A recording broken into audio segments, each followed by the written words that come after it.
Okay, so now it says it's streaming live on YouTube. Zadity dot dibbity dot.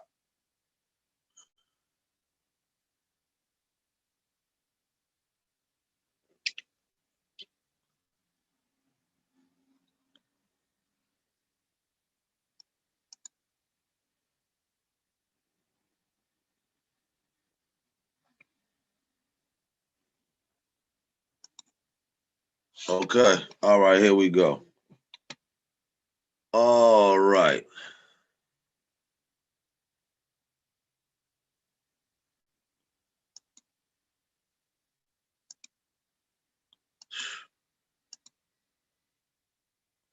You gotta be kidding me. Hold on, y'all. Now all of a sudden my camera's tripping.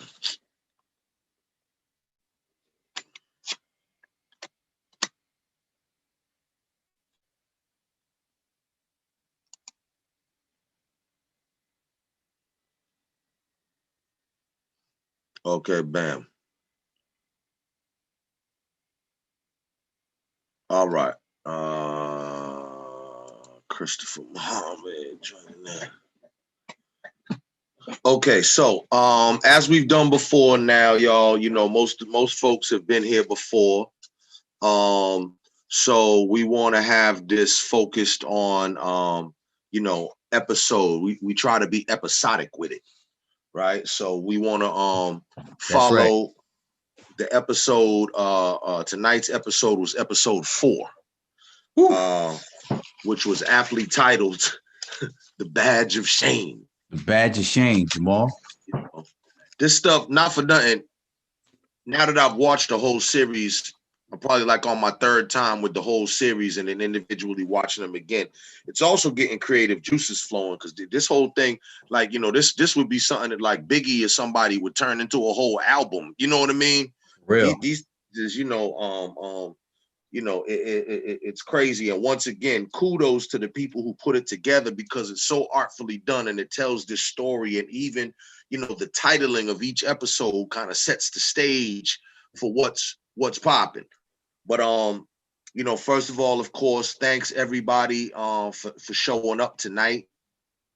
Any downtime that you have tonight, if you got other devices open or if you happen to have your laptop with you or whatever, um, please, you know, keep tweeting this out, sharing it. You know what I mean? Da. You know, we're already starting off with 19 folks already, so that's good. Majority of whom have been here before. Blah, blah, blah. But all right, so once again, we want to stick to the script. We want to talk about episode 4 tonight, which was definitely a barn burner. And episode 4, Badge of Shame, starts off you know, with, you know, some of the B-roll footage, but the most memorable thing of that first thing is the imagery of Sean getting pulled out that paddy wagon, right? They don't call them paddy wagons anymore, right? Because I don't know if y'all know, paddy is supposed to be a racially charged term against the Irish, so Correct. they used to be called paddy wagons, and now I guess whatever they call them, transports or whatever they do. But back in our days, of course, that was the paddy wagon. Right. And you know, and that was not a comfortable ride either, by the way. Right. You know, steel everywhere on the inside. And as we learned from Baltimore too, you know, It'll kill you. they would give you what they would call a bumpy ride, you know. And judging from how the other folks got out the back of there, you know, his face ain't look busted up. But I find, you know, these are the types of things, because I do got a list of questions. I find it very hard to believe that in the process of this entire thing, none of them cops put their hands on him. Because if they felt like he killed it, if he was a cop killer, if that's what they felt like at the time, you know, you're gonna at least get a couple of elbows in the ribs. You know what I mean? Real. So and you know, when you're driving in those paddy wagons and whatnot, those were the times that those types of things happened.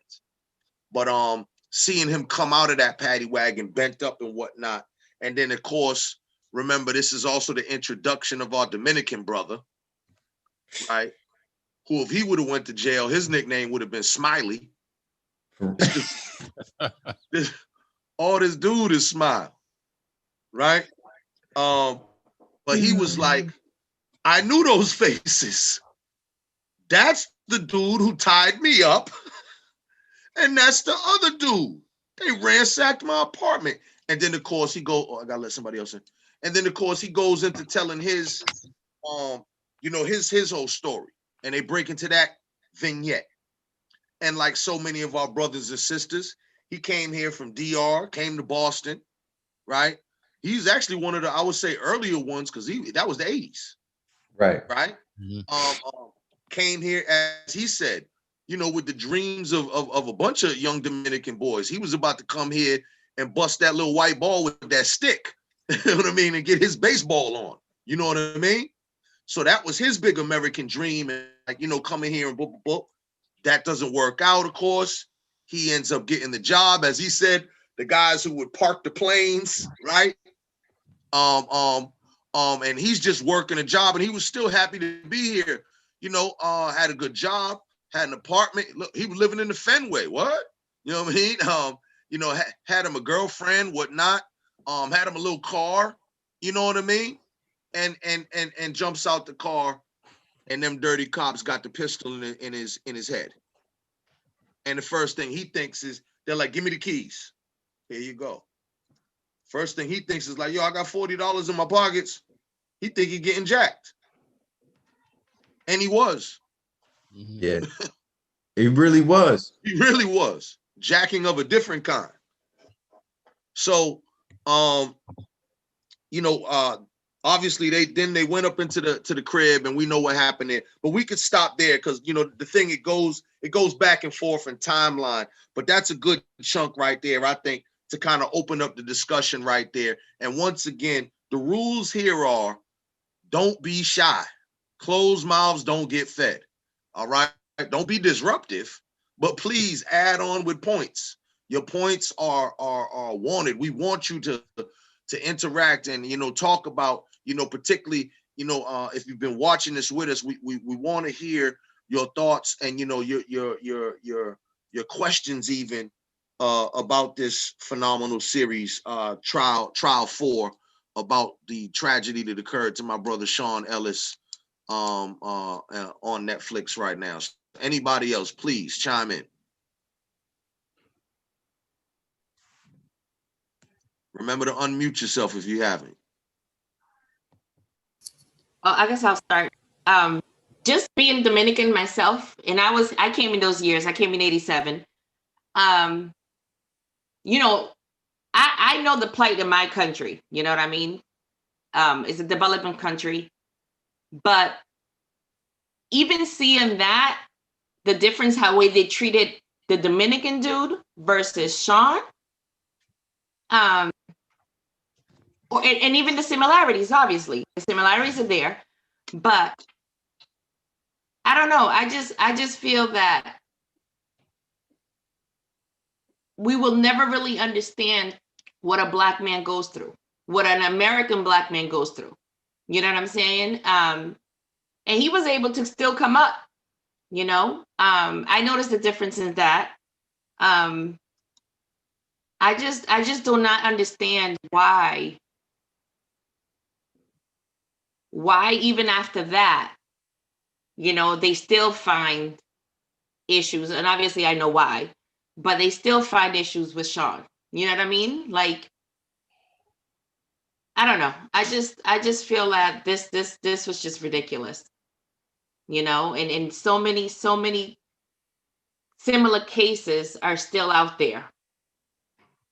I think It's going back to what I was saying yesterday, I mean, Hold on, pause. Okay. Clap for fixing the mic. Yeah, I got on another Zoom after the one last night, and they was like, your mic sounds all messed up, and I was like, all right. So I rebooted my computer and it went back to normal. But I think all the facts that were even presented in this case, I think that there's still more about this whole situation with Brother Sean that hasn't been exposed, and that's why cover up still continues, because this goes deeper than just the parties that we saw that were exposed in this in this Netflix series. Right. Absolutely. They're holding on to their story like a steel trap. Like the irony, like there was so many ironies in this episode. This is one of the most explosive episodes, in my opinion, because it really exposes the corruption, the so-called corruption of Brazel, Robertson, and Sarah. Brazel flips, right? Turns state's evidence on Robertson and Sarah, and then the then captain of detectives, what's his name, McNeely or something like that, Yeah, I'm says gonna tell you right now. I'm gonna tell you right now with his old Ed McNeely. Ed McNeely, former detective Ed McNeely says that yeah, Robertson and Sarah were involved in left-handed business. It doesn't make us proud. It makes everybody look bad. But there was no connection between their corruption and their ability to investigate Mulligan's case. Said you won't find a cleaner case than Mulligan. So my question is he said, and because they were investigated, you know what I'm saying, they're not going to tell me that they're investigated. So my question is, how can Robertson, Brazel, and Sarah be corrupt and investigating Mulligan's case, and there's no connection, that the corruption didn't spill over to that investigation? And of course, the feds are not going to tell you anything. You know that there's no corruption in Mulligan's case. You stand on that, but you didn't know that Robertson, Brazel, and Sarah was corrupt.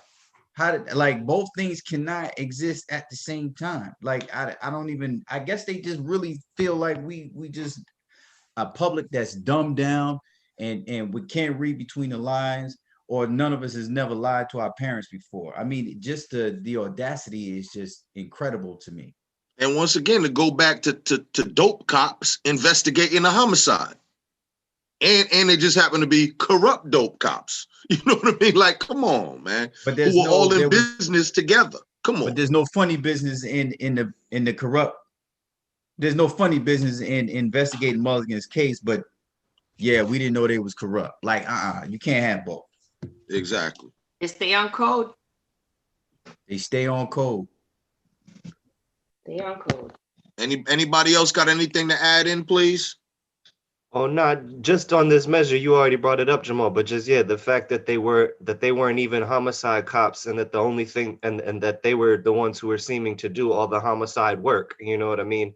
They were the ones who found the gun. They were the one who found the eyewitness, but they weren't even homicide cops. They weren't even used to doing that kind of police work, and all of the work that they did was so perfect that it, you know what I mean? Yet it was clearly they coached the witness. You know what I mean? And so. I guess that's the part where it's like, how is there no questions raised about this then?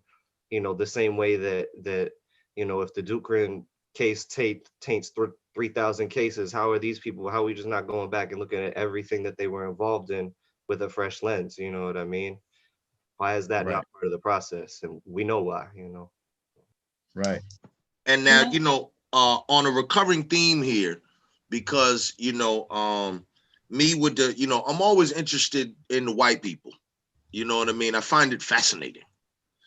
So in this case, we have a couple of levels of white people. Once again, we have, of course, the Good Samaritan level. That's, that's his godmother, right? Miss Murphy and all that. We have the lawyer level, right? But then we also too have the journalist level, right? And so it started off with Dick Lair. And let me see if I'm correct here. Yep.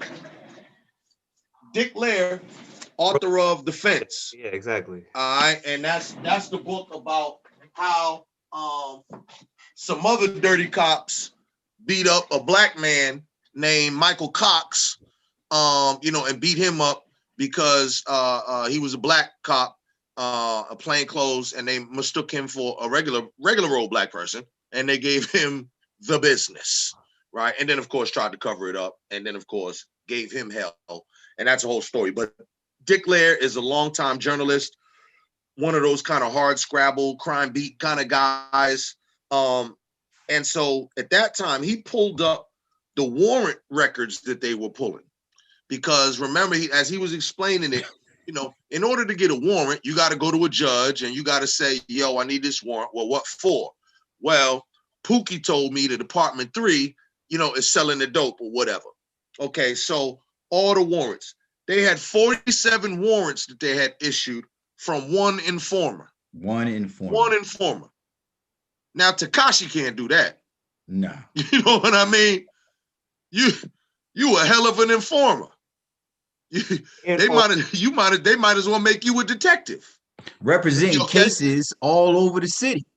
All over the city, right? And that's another thing, because as you know, and as the man explained a little bit, okay, so you might know a little something is popping in Roxbury, a little something is in Dorchester, but if you know what's going on in Roxbury, Dorchester, Chinatown, Hyde Park, Alston, Brighton, whatever, you either the mafia or you a figment of somebody's imagination. And in this case, it was a figment of somebody's imagination. And so they just made up these cases, and it, results in 47 warrants. Then the beautiful thing too, the journalist broke down, well, when they would do a bust, they only found money 21% of the time. Right.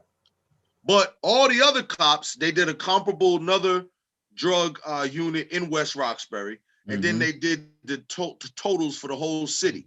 And they were both very close, 66 and 67%, right? So normally, cop does a drug bust, and 66 to 67% of the time, they find money attached with it.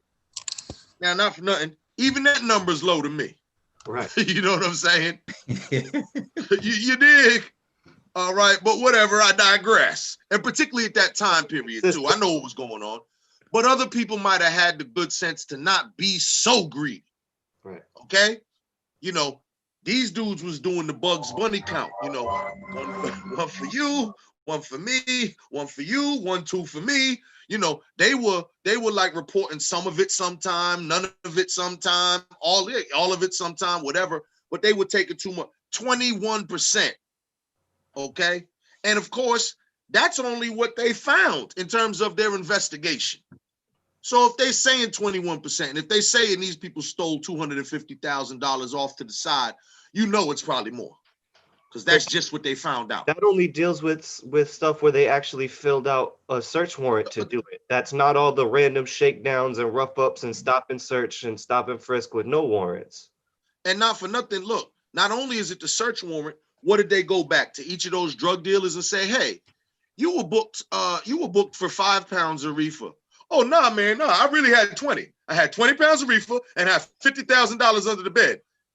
I don't know that drug dealer. You see? So they're never going to get a true accounting of what was going on. And not for nothing, too. Oh, here's another part of it, too, that, folks like to forget about, too. And, it's kind of touched on, and I guess we'll get there, too. But the other part of that is, what else would get taken and get missing and go over here and go over there? Guns. Yep. We also know every cop always had a throwaway gun. So he could either blast you with it and toss it, or shoot you and put it in your hand. Okay? And and you make a good point. And one of the things that we need to figure out, what needs to come to light for the public, especially for the Jose De La Rosa case. How and why did they pick him? He was squeaky clean. He was brand new, right? He didn't have a whole lot of Boston Western civilization savvy. He was really just trying to grind and he gets out of his car to a gun to his head, and he just so happened to have, $2,500 somewhere in his apartment, and they knew it. Like, I'm trying to figure out, how did they pick him? Like, this thing is a lot deeper than what we even saw. Yeah, I thought about that too. So, I came up with a couple scenarios in my mind. Boom. At that time, police were, even though these older middle-aged, Barney Miller looking white guys. They were in the hood active, and they were sleeping with a lot of younger women.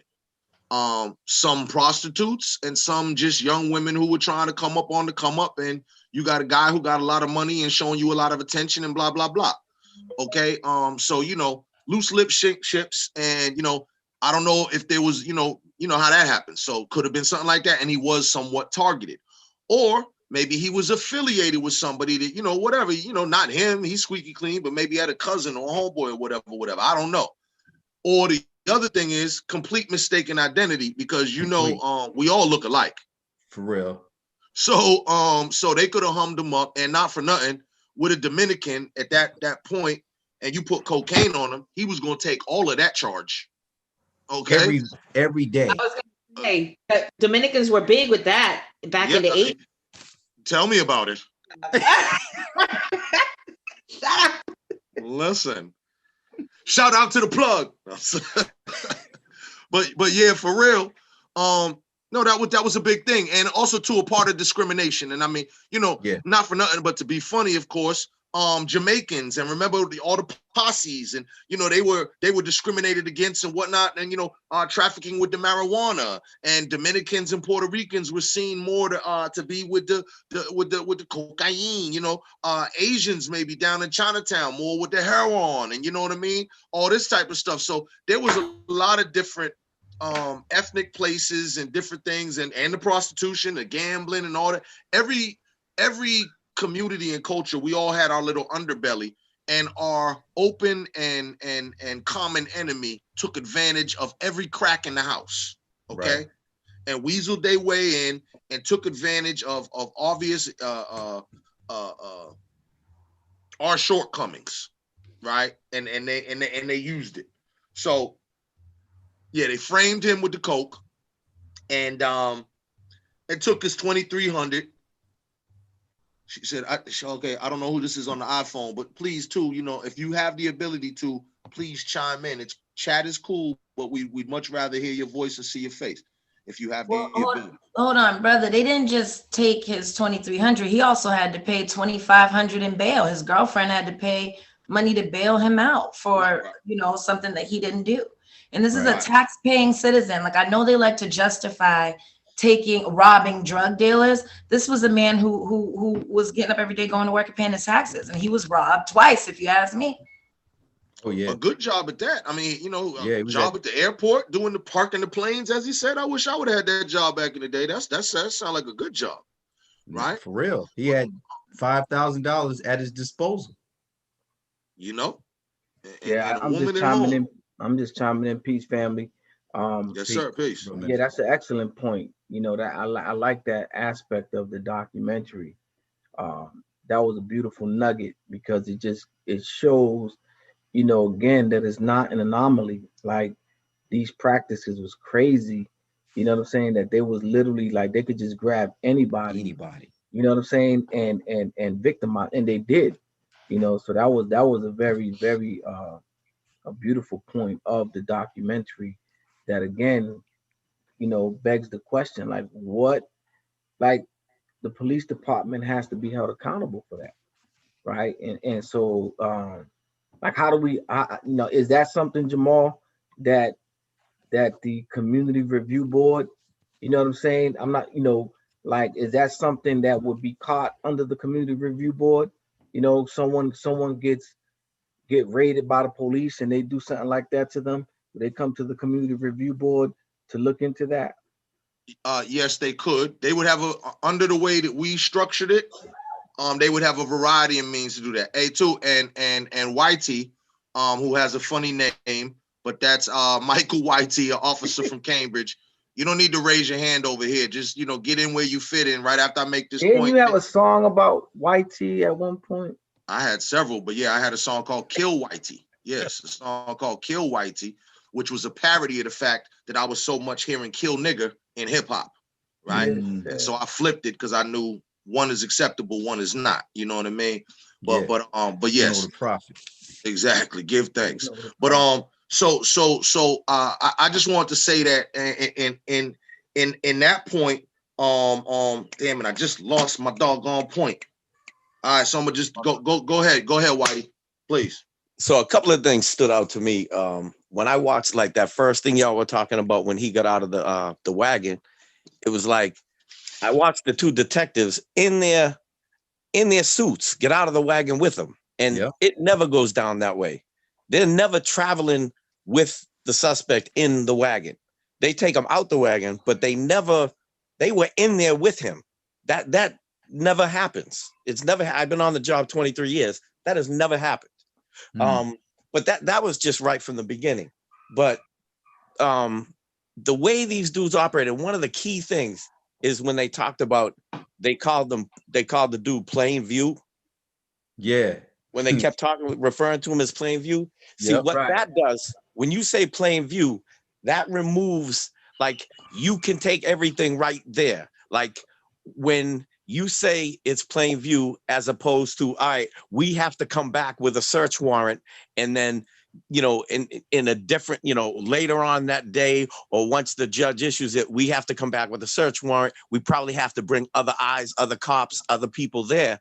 This way we get to operate within our little circle of 3 or 4, and we're going to ransack the whole place and just say we saw this stuff in plain view. You know what I mean? So it now you can get, so instead of what you go with the warrant and you see there's 50 grand there, you plain view, you leave, you know, you take whatever it is that you take, and you don't have to explain anything further than that, or you don't have to have your supervisor come down and be around the warrant, or even some plain clothes, just regular beat cops, because, you know, all of that you have to have a beat cop secure the scene in between you getting the warrant and all that. It just gives you the room to operate directly right there and with impunity. You just do whatever the hell you want to do. It's you. Hey, I remember the point too. It was you had asked about the civilian review. Right. So yes, under the way we wrote it, people would have a couple of means to bring it towards civilian review. One, if it happened to you, or, you know, whatever, you, your family, whatever, you could issue a complaint yourself directly to the civilian review board, directly to City Hall, or directly through the Boston Police or whatever. You know, if it happens the way that I wrote it, you'll be able to file it like health centers, guidance counselor at school, libraries, you know what I mean? Anywhere that's a city facility, basically, you know what I mean? Yes, so you could file a complaint yourself. Or if, let's say we were all members of the civilian review board, right? And let's say trial 4 came out. We go in there Monday morning with a new fire under our butts, okay? And we're like, no, open them. We want this file and that file and them files and those files. And the way that I wrote it, and, you know, the way that it goes down now, is that the civilian review board also has the ability to basically interject their own thing that they want to. And it's beyond just, police brutality, or when the police kill a civilian, but it's the ability to look at policies. So, for instance, the civilian review board, the way it's about to go down, hopefully, or it's going down now, would be able to look at, let's say that what they had, that corruption unit. Hey, what's going on there? Let's take a look at that corruption unit. Hey, yo, what's up with this warrant rate? 47 warrants from one informer. The civilian review board would be able to say, let's look at that data. That don't look good. That don't smell good.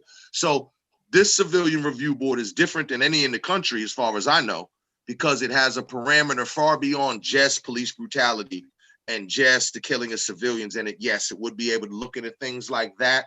And hopefully, whoever ends up getting on there, I hope that they have that spirit about them, and that these are the type. And if not, they could be pushed by the community as well, through us as a community saying, yo, we want y'all to look into this right here.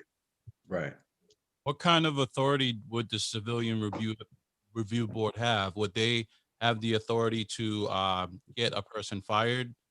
Like, do they have that kind of power? So all of that gets real tricky, and, you know, I don't want to go into a whole civilian review board thing on this here. But what I can say is I want to encourage everybody, you know, the final report is out, the recommendations, whatnot. The other day, Walsh started implementing a bunch of stuff. What I can say is that the civilian review board, which sits underneath the OPAT, the Office of Police Accountability and Transparency, would have 3 arms: 1, Civilian Review Board; 2, IOP, independent. Oh my goodness, my brain is going. I'm getting old, y'all. But it's the Internal Affairs Oversight Panel. Right. Internal Affairs Oversight Panel. And then the third branch is just like the executive office, the administrative arm that will kind of help a lot of that stuff get done, investigators, research. There'll be an executive director in that, but that will be all up under that thing of the OPAT. And under the OPAT, they have subpoena powers, which is more than we've ever had here before in Boston, which in cases where they really need to do a deep dive investigation, they will have that tool at their disposal, although it's not something that folks are just going to be giving out like Oprah. You get a subpoena and you get a subpoena. You know, these are things of a serious nature. But yeah, we took a time with that. Yeah, that's the key right there, because now you have to answer questions. You have to come to answer questions, and you will be under oath. Right. Yeah, I got you. That's very important for a civilian review board. The first white man in here, the first white guy, not a DA, what was he, the AG at the time, the one who pulled the cops in, the one that got Brazil to flip, basically. Yes. Remember that? That's how he got the information, because he compelled them. He made them. You going to testify? You got to. He has subpoena power. Absolutely. Very, very important piece. Yep. And not for nothing. So we just finished off with the whole part where, took that man's $2,300, was about to place the bag of cocaine on him. And as Sonny also so aptly pointed out, and stole the other $2,500 from him from bail. I hope he got that back at least. But in any event, later on, he did get, I think it was a $68,000 settlement. It was 62. 62? Okay, so something he got some money. Now, he got some money. He got some money. And now ain't that a blip where and Sean ain't got $22. Yeah, say that, man. That's a very important point, and just the whole conversation of them doing that to that brother, robbing him for his money and then trying to plant drugs on him, is reminiscent to the conversation that we was having yesterday when Brother Ralph was on, and he testified of similar situations where Mulligan himself had arrested him, you know what I'm saying, and charged them with selling heroin, and he didn't even have no heroin on him. So this is something that has been going on for years. But to your point, the fact that the brother, the Dominican brother, did eventually get a settlement and got a form of justice when he was, he was locked up for, was it a day, a couple of days, or however long it was. It wasn't 21 or 22 years. Right. Yet, Sean, who had to basically spend half his life in jail, you know what I'm saying? They still equivocating on whether they want to do justice by him. Yeah. Mm-hmm. Absolutely. Crazy. It's crazy. And then too, we already mentioned him, but that dude, Ed McNeely. Yo, what kills me is some of these people who, quote unquote, in the name of justice, here's this guy, however many, because he's retired now, but however many years he worked on the force, he's supposed to be a good guy. Supposed to be one of the good ones. You know what I mean? Truth, justice, the American way, and all that stuff. And you still, in the face of all that, got the nerve to fix your face to say that. That is like, to me, this is the closest we could get to it. To me, like that's some Klan stuff to me. That's Klan. That's like White Citizens Council, where they could still, with a smile on their face, say, "No, sir. Nobody around here ever seen that boy. Last time we saw him, he was with you." But what I mean? Just so. But I mean, I gotta give shout out to Remy, right? Because you got this dude. He was dropping gems. I picked up a gem today, right? Watching episode 4. He put in there, McNeely's response to, Robertson and Sarah and Brazel's corruption had no bearing on the cleanliness of Mulligan's case, right? But when they went into the Sean Drumgold case, a key piece of the Sean Drumgold case was, and they had a quick snippet of the newspaper article from 2003. It says ex-gang member speaks up for Drumgold. Know that guy. We know that guy, right? Yeah, we know him. And so Brother True C, right? My predecessor in leadership, right, is an ex-gang member, right? I don't know if we know the type of implications that was involved with him even taking a position, speaking up for Sean Drumgold in that situation by saying, I was affiliated, he was affiliated, and I'm telling you, based on my level of social credibility, because I turned my life around, that y'all should bank on the fact that he had no involvement in this case. And that was a turning point in the Drumgold case, right? Absolutely. And that was a soul-searching, sobering moment in any ex-gang member's life to like really go against the grain of what that is all about, to step up and have a full page article with your quotes on it. And I know elements of that, and he had to be counseled and say, you know, it's all right because you're doing the right thing. But then you got the contrast of McNeely in the same situation with the same opportunity to do the same thing at some rate, still doubling down. The contrast there and the way that the director dropped that More in there integrity was in the incredible, streets. man. It Right. was incredible. Honest gangsters and crooked cops. Yeah, there's more integrity in the street gangs than in you know what I'm saying, the police department. You know, but that's the excellent point that you brought up. You know, and again, man, and I, you know, it's my position to say, and I'm gonna say it, you know, that, you know, the Nation of Islam, you know, was intricately involved in a lot of these things, but we played the back. So even looking at that clip, like there's no one really knows that True C's a FOI. You know what I'm saying? Was the captain of the FOI, man, in the Nation of Islam, and was very integral in freeing Sean Drumgold.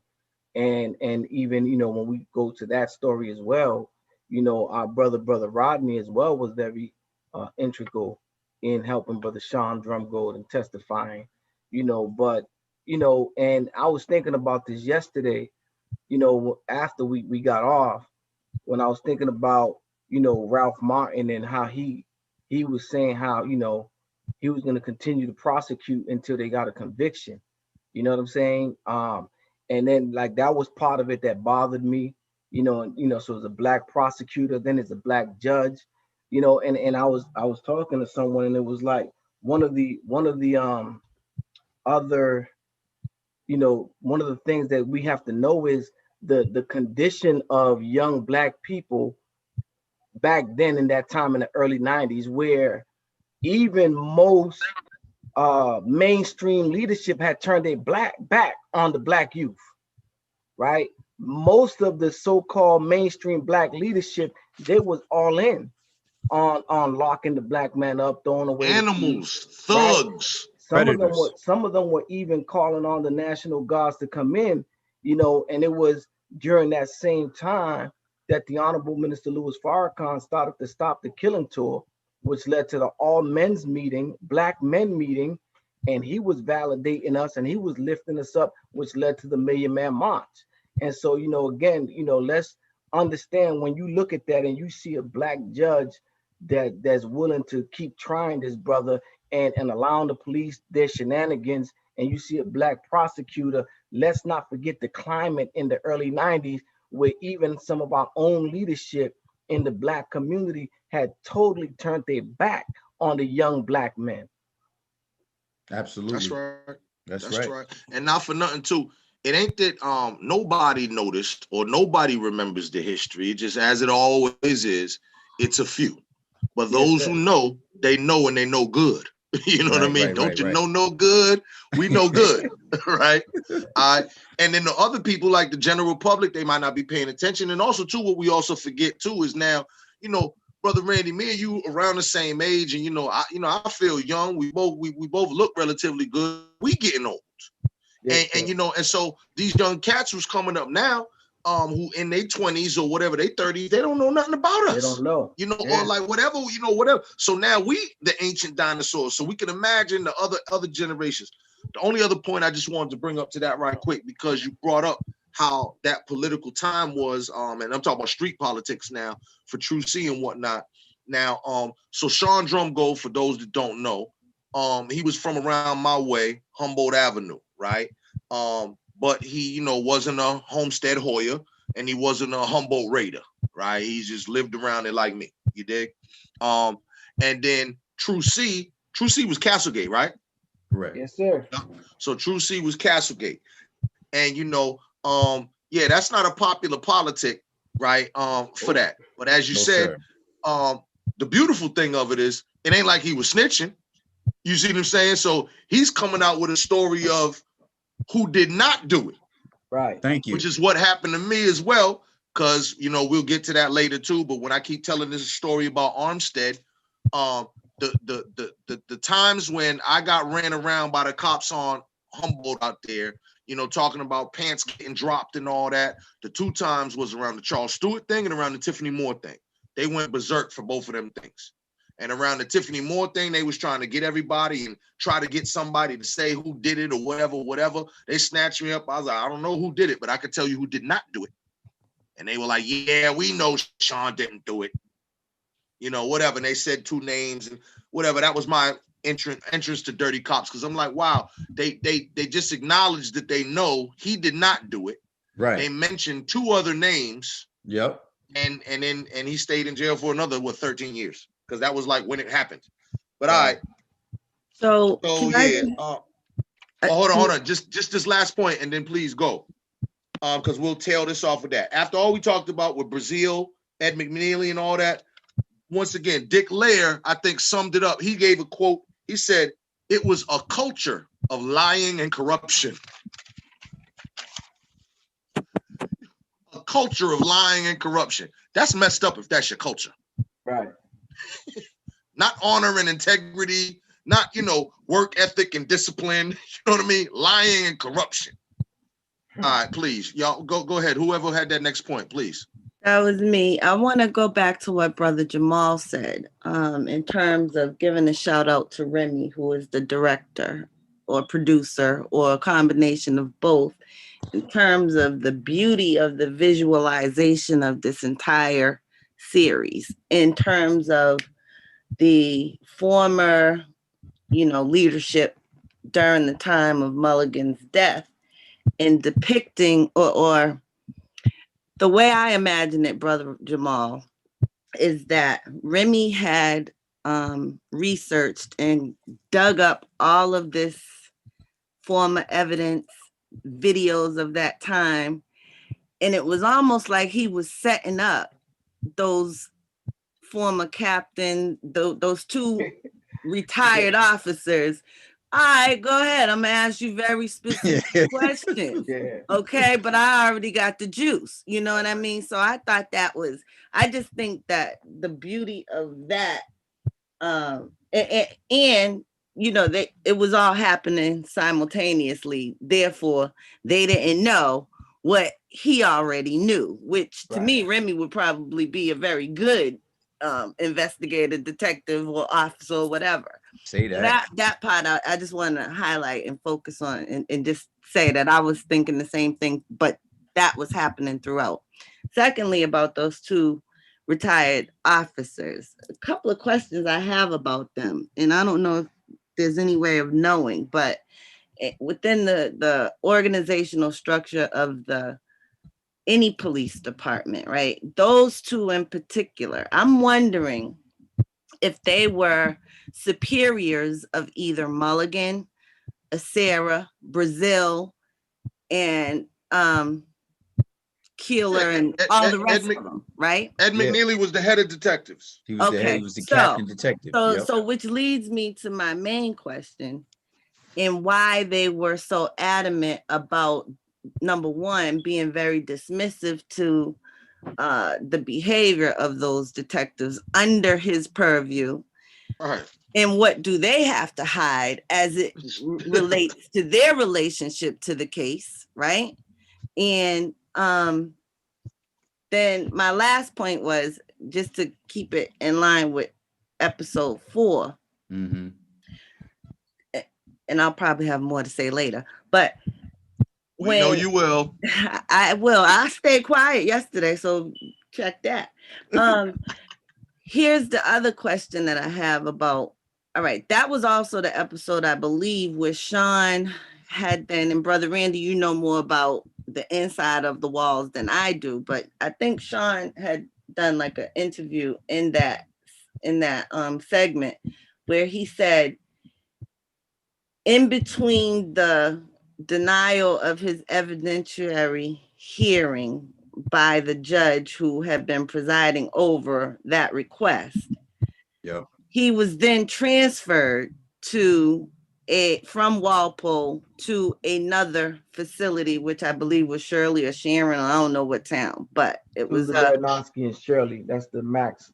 okay. So now the max of that, I'm saying, why did they transfer him to that place?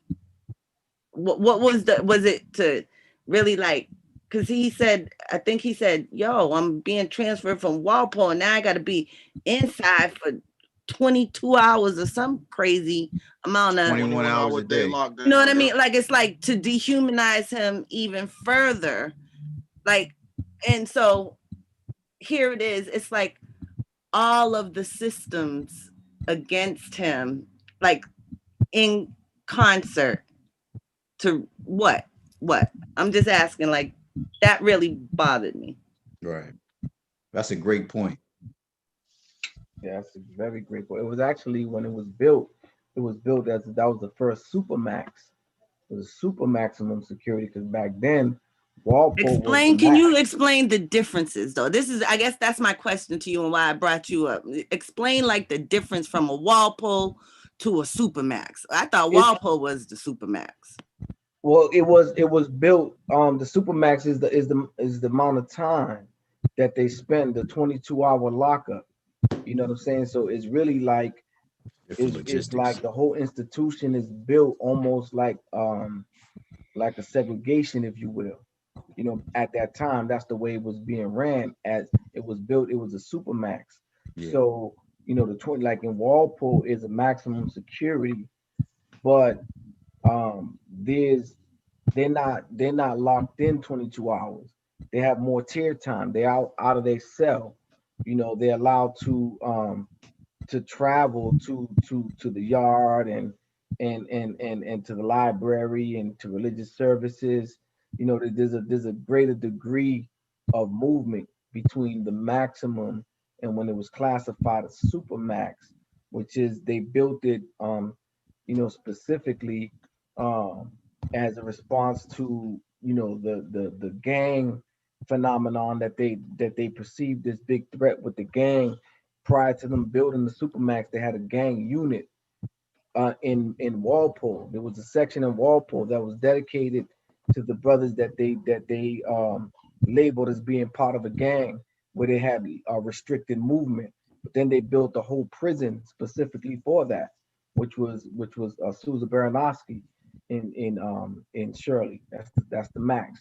Now that's it's still operating. Now it is the only maximum facility prison, because Walpole has now been turned into a receiving center. But the difference is the amount of freedom and amount of time you're in the cell. And so actually right now, Shirley recently, because since the last riot that they had there last year, now they're operating, whereas one side is really back to like a Supermax status, and then the other side is not. So the question then is, why after the denial of his evidentiary hearing was he then transferred to the Supermax? What was the connection? Why would they do that? My best guess would be, this is Whitey. My best guess would be to take the sting out of him and take the fight out of him and have him worry more about his situation on the inside than trying to fight back. They knew they put an innocent dude away, and the best thing they could do, or the safest thing they could do for their case, was to have him worry about everything but the case. And who makes that decision? Well, my guess is it's up on those higher levels, probably at that McNeely level, to be honest. Well, I And would think his friends within the system.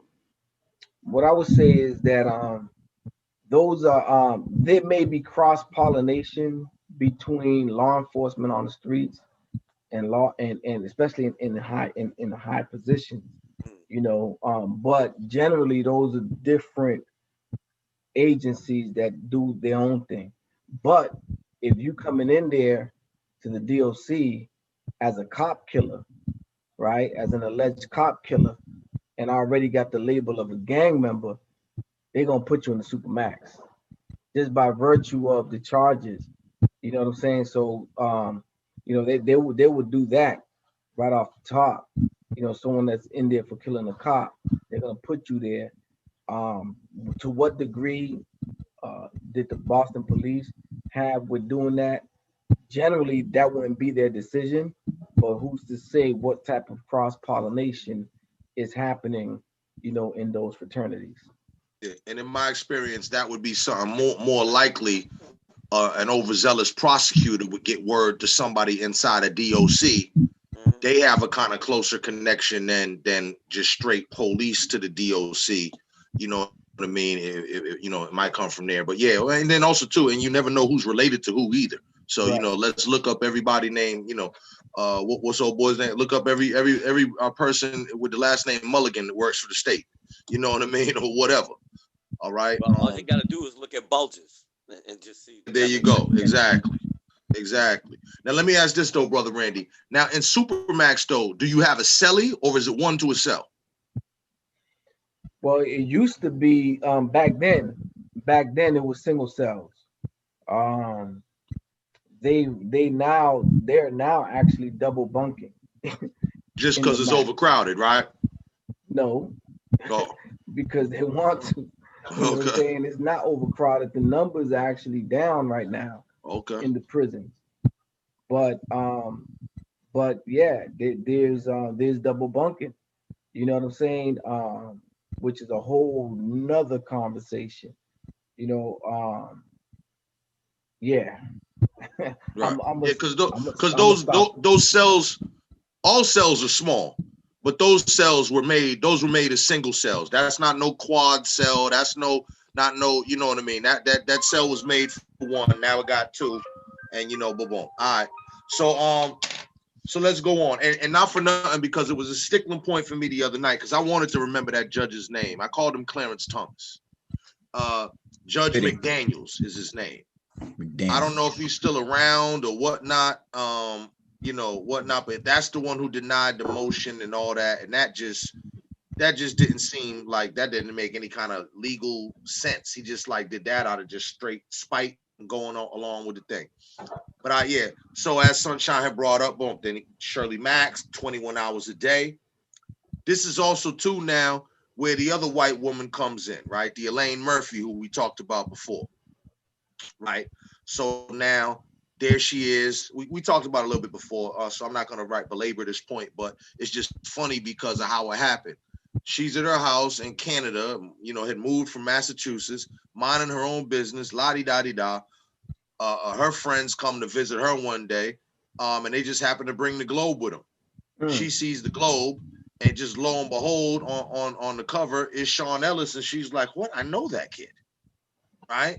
And just by some random act, you know, she had been, you know, Sean had went to Needham Metco elementary schools with her son Mark, and you know, they were the host family, and she had these fond memories of Sean, and she was like, "No, he's not no killer," you know. And then she got involved. Now, here was the other thing about what I wanted to say about the God factor too, right? Because it's funny.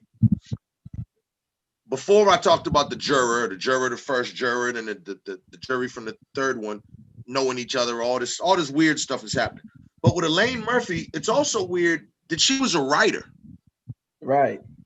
Because had she been a baker, she would have just sent him some cookies. She said, I made an op-ed for the Globe. Now that's also check that in, because that's also white privilege. Come on now. So Absolutely. not only a writer, but a woman who could say, well, what I write from my lips to God's ears, right? This is going to go straight, bing, Globe op-ed. So that's a big damn deal for those that don't know, right? That's a big damn deal. So for her to do that, because once again, like I say, had she been a airline stewardess, but a caterer. Now, Jamal, I used to be a resident director of a METCO type program in a very affluent community just north of Boston, right? My wife and I, 6 years strong, resident director. And we worked with scholarship young men that came to the Boston area to attend a particular school in high school and matriculate and go to college and get a free education.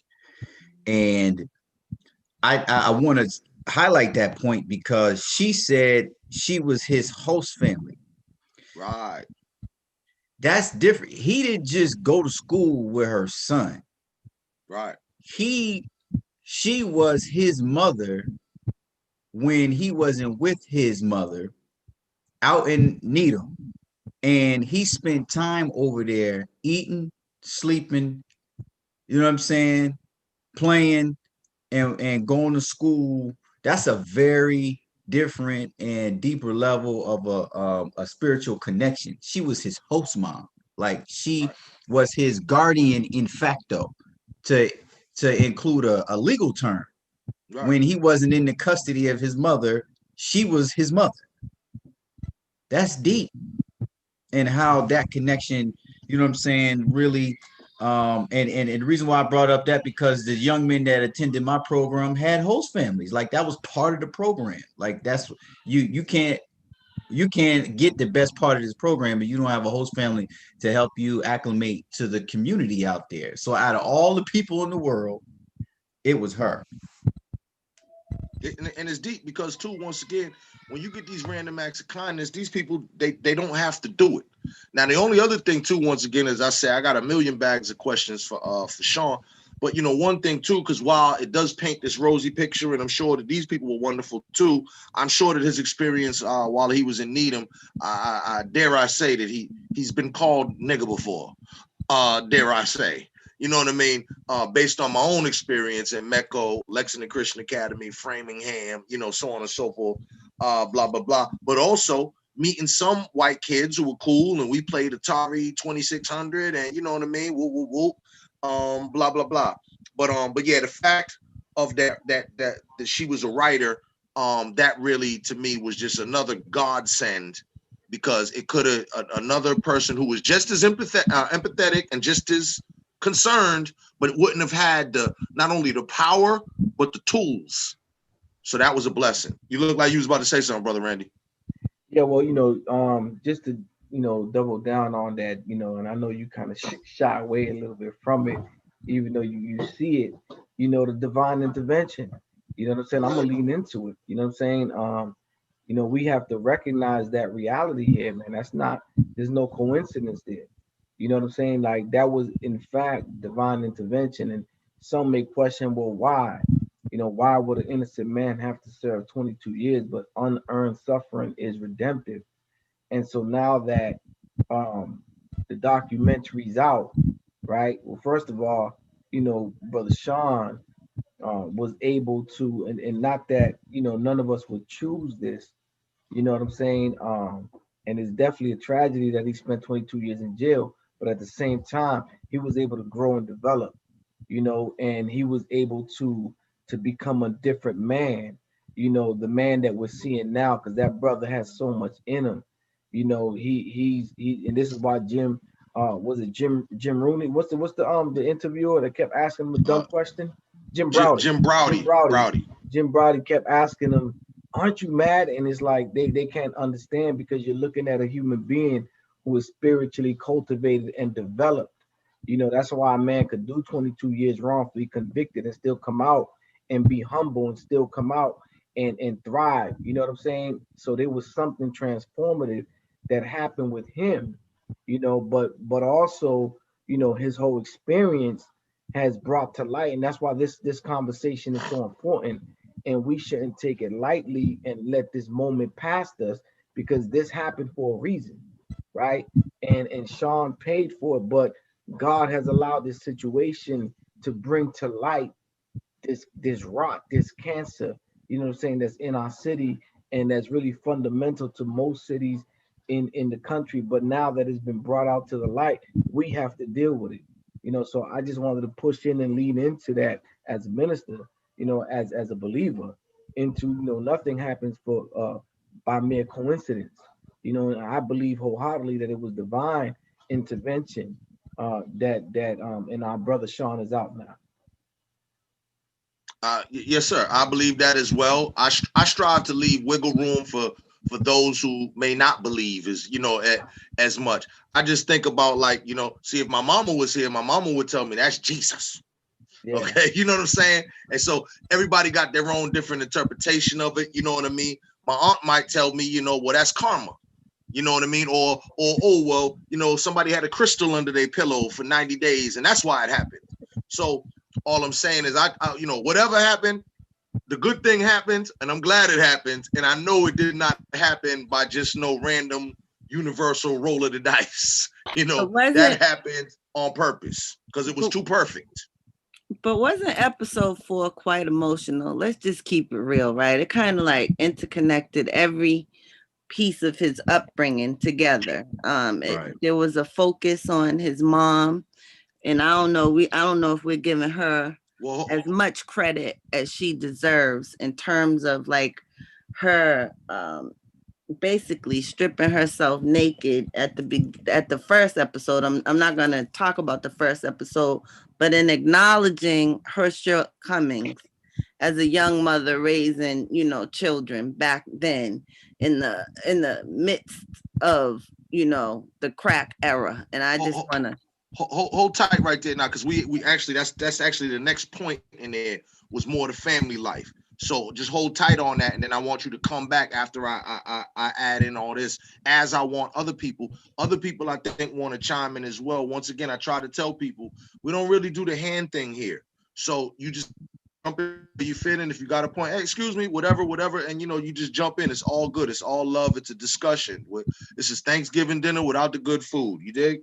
So what I was gonna say now was, because the next thing after that, it went to him, you know, not having a father, or the father being, as many of our fathers were, you know, in and out, you know, semi-absent. He didn't really have a good recollection, what have you. And then the next thing it goes to is the death of the brother, right, in 1983, who also dies in Needham, right, in a pool. Now, don't get me started on the conspiracies there. I want who's there. I want to talk to them witnesses. I think we all kind of had some conspiratorial thoughts about that particular incident. Yeah, because not for nothing, I remember in my coming up days, there was like we didn't go swimming with white boys like that. Yo, there was like a series of them that happened at Wise, that happened at like in the suburbs. A couple of them happened, but whatever. So that seems suspicious too. Boom. But remember now, just to go back, you know, with the other episodes, you know, it starts off with the tragedy of the two cousins who were murdered, right? Yeah. So here's a young man who got tragedy. He got a 3-layer tragedy cake, right? And then, as you talking about, moms who, God bless moms, because now what's crazy about that is here go moms going through it. And as you said, yes, was very transparent with it. And I was on crack and I was dealing with this and that.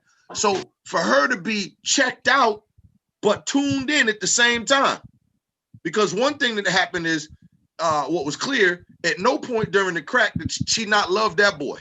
You understand what I'm saying? That was one thing that remained intact. And Yes, in sir. fact, it was the thing that pulled her out of that. Was That's right. like, it was the thing that kind of gave a wake-up call, like, no. I gotta shake this fog off Yeah, and get to what's happening with my baby my boy. son. You know what I mean? So, all of this type of stuff, this is, at the same time that this is a tragic story, this is also a story of human triumph and Right. and strength and family and unity and all this type of stuff. This is The stuff that they say that we don't have in our community. Oh, and we got the most of it. You understand what I'm saying? Come on now. Clearly.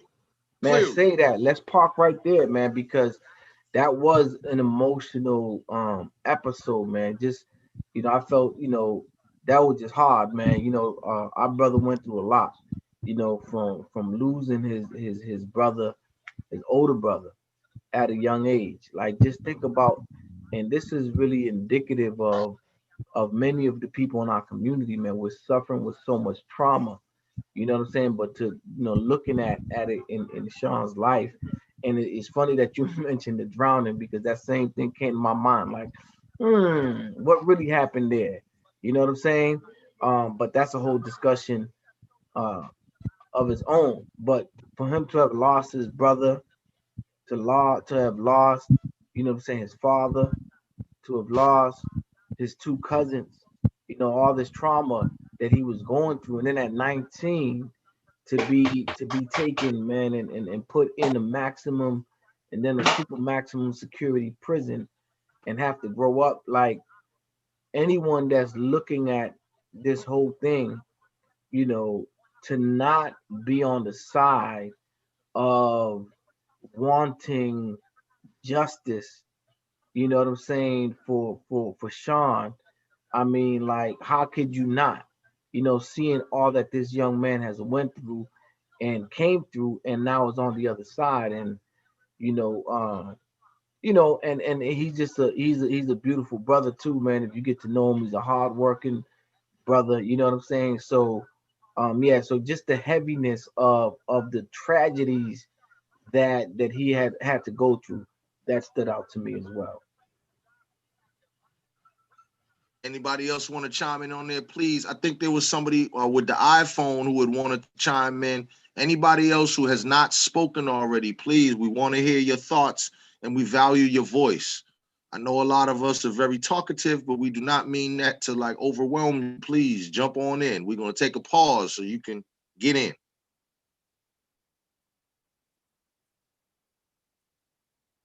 Can I finish my point? Absolutely, you may.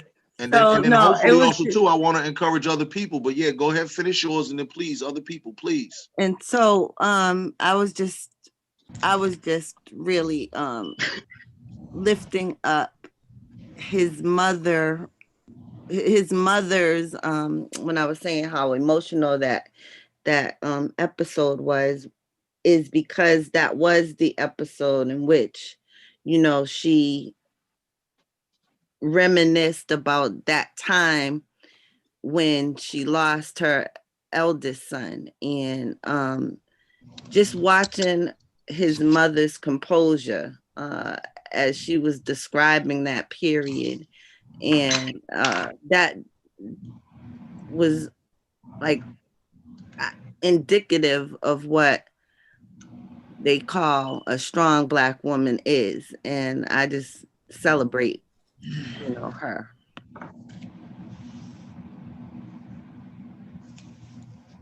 Thank you. Please, somebody else who has not spoken, please come on in and say something, please. Okay, so one of my biggest concerns overall in the series, but in particular in this episode, it's highlighted when they talk about E5 in relation to the other area district police stations reporting 20% of the money. When they talk about the one confidential informant, right, that I think was on the paperwork of over 40 cases spread out throughout the city, right? When you talk about the known interactions with young girls, the interactions with prostitutes, you're only talking about, in this series, officers, and you're talking about what, up to a lead detective. My question becomes, how high up does this corruption go as far as in what people know? I don't know the official titles of who's where in the police department, but how far up does it go, and how far up does it go monetarily as far as who's financially benefiting? This is something that you never hear about. You always see the rank and file cop, or the detective that has to answer. But clearly, if Netflix has access to information that says just these things alone, this information has been known about for some time. This information was known about at the time. And so even when, and not to jump ahead, but even when you speak about the Civilian Review Board, how high up are we holding people accountable? That's my concern, because these guys were not operating rogue and no one knew about it. All the way up. And no one can stop them. Hey, That's you know, an for excellent real, point. I think that, okay, what I was thinking of before when we were talking about, let me go back to his name again, Ed McNeely, okay? Ed McNeely was the captain of detectives. That's a pretty coveted position. You're like the head of the detective unit itself. Boom, boom, boom. When you come on the force, you don't just start and they just make you captain, right? So you start off as the rookie and you work your way up the ranks. So, that means he's also older than those guys. So he was a little bit older than Mulligan and them. Now, also, when you're a rookie and they teach you a couple of things, all right, come here, kid. You're going to take a ride with me tonight. Listen, this is where the dope dealers hang out. Look, the pimps are over there. The hoes are over there. Look, this is a pickpocket over here. Look, that's how it went down. So I would assert that Mulligan, Acera, and Robinson, Brazil, were probably taught by Ed McNeely and their class of upperclassmen. No different than the freshmen in high school learned from the seniors and the juniors. So that is what it is, and not for nothing to me, obviously, why he would defend it so much. Also, the point that you brought up, Stefano, which was a good point as well, is of course they don't want to admit that their underlings were doing any wrongdoing under their watchful eye, because now they could get them a joint venture. You know what I mean? It's just another case of the blue back in the blue. That's all. That's what I get from it. It's the blue back in the blue. As you can see, as that McNeely, if you can see during his interview, he's quickly dismissing any wrongdoings right off the bat. And it's always, well, I didn't know. Well, we don't know of it. But I guarantee you that they did know of it, but it just shows that how much it doesn't matter, I guess, which rank that you're in. Once you're kind of in that uniform and under that division, it's just, I think you all just become one. And I don't know. I just think it's the case of the blue back in the blue. I think it's a little deeper than that. I think actually, which is why I raised that as being part of the first comment I made tonight, is I believe that there is a strong possibility that the reason why they were so adamant that there was not any wrongdoing in the case is because somewhere, somehow, they may be implicated as being part and parcel to not only that particular corruption case, but many others. And who knows whether or not being in those positions, so-called not knowing that you have these these officers that you're in charge of doing this stuff, who knows whether or not they received kickbacks from that dirty money. They're probably all doing all different kind of levels of dirt. There's probably different levels of it. And if you drop a dime on me, I got this on you. So you better not say nothing. Otherwise, we're going to expose you. So, and for those cops like the McNeely to say they don't know, well, if you really don't know, then why you got an opinion on it? Why do you have a job? You got whores. How does he have a job and he not know? Right? Like his job is to know. His job is to know. Like, let's be real, man. And all right, and I'm gonna look at it from an opportunistic standpoint. Here it is, you got a bunch of guys, you got detectives making 45 grand a year, right? which is not a whole lot of money. We're not talking about you need an extensive level of education you just need to be a subject matter expert and certain amount of experience on the job. To Jamal's point, you need to be coachable, and this was an opportunity. This is generational wealth. These jobs are entitled. They are nepotized from fathers to sons to uncles to cousins. Like, this is a network, and I could imagine that they're looking at it like, yo, there's a lot of money out here to get. There's a whole entire underworld market economy in this city, and we are in charge of it. So we can't lock everybody up because that's not fiscally responsible for what it is that man, Mulligan had 8 condos. He had an Act Legend and a Corvette in the 90s. I was just saying, nobody had an Act Legend. Come on, man. I mean, he was riding around and getting it. Well, and they talk about how he had one of the highest arrest rates ever, and it's just like, if those were his guys, you know what I mean? How can we assume that he was on anything different? Especially, you know, they talked to the other officer at the beginning of the episode, and he was like, he ended up right where he should have been a long time ago. You know, like that he was a known sort of actor in that scene, and it's like, my question again becomes, like was brought up earlier, is how high does it go, and how do we not interpret this as like a deliberate shutdown of, you know, something that clearly at least was negligence, if not, you know what I mean, complicity, if not, you know, like you said, co-venture. Okay, so here's a big problem for us, and I'm gonna make a statement, and I want to ask a question. So the statement is, one of our problems is, of course, with our chief of police, who is a police commissioner, who is now our first ever Black man as chief of police, Commissioner Willie Gross. He too agreed and told the line. And I think as a community that it's fair to ask a question like, yo, like, the whole world is going this way with it. How are you over here with it?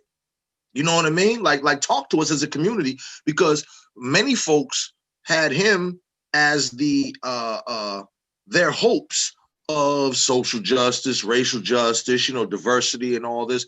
But of course, since he's come in, he's made statements that shock people and contradict what we think the sentiments of the direction that the city and the community want to move in.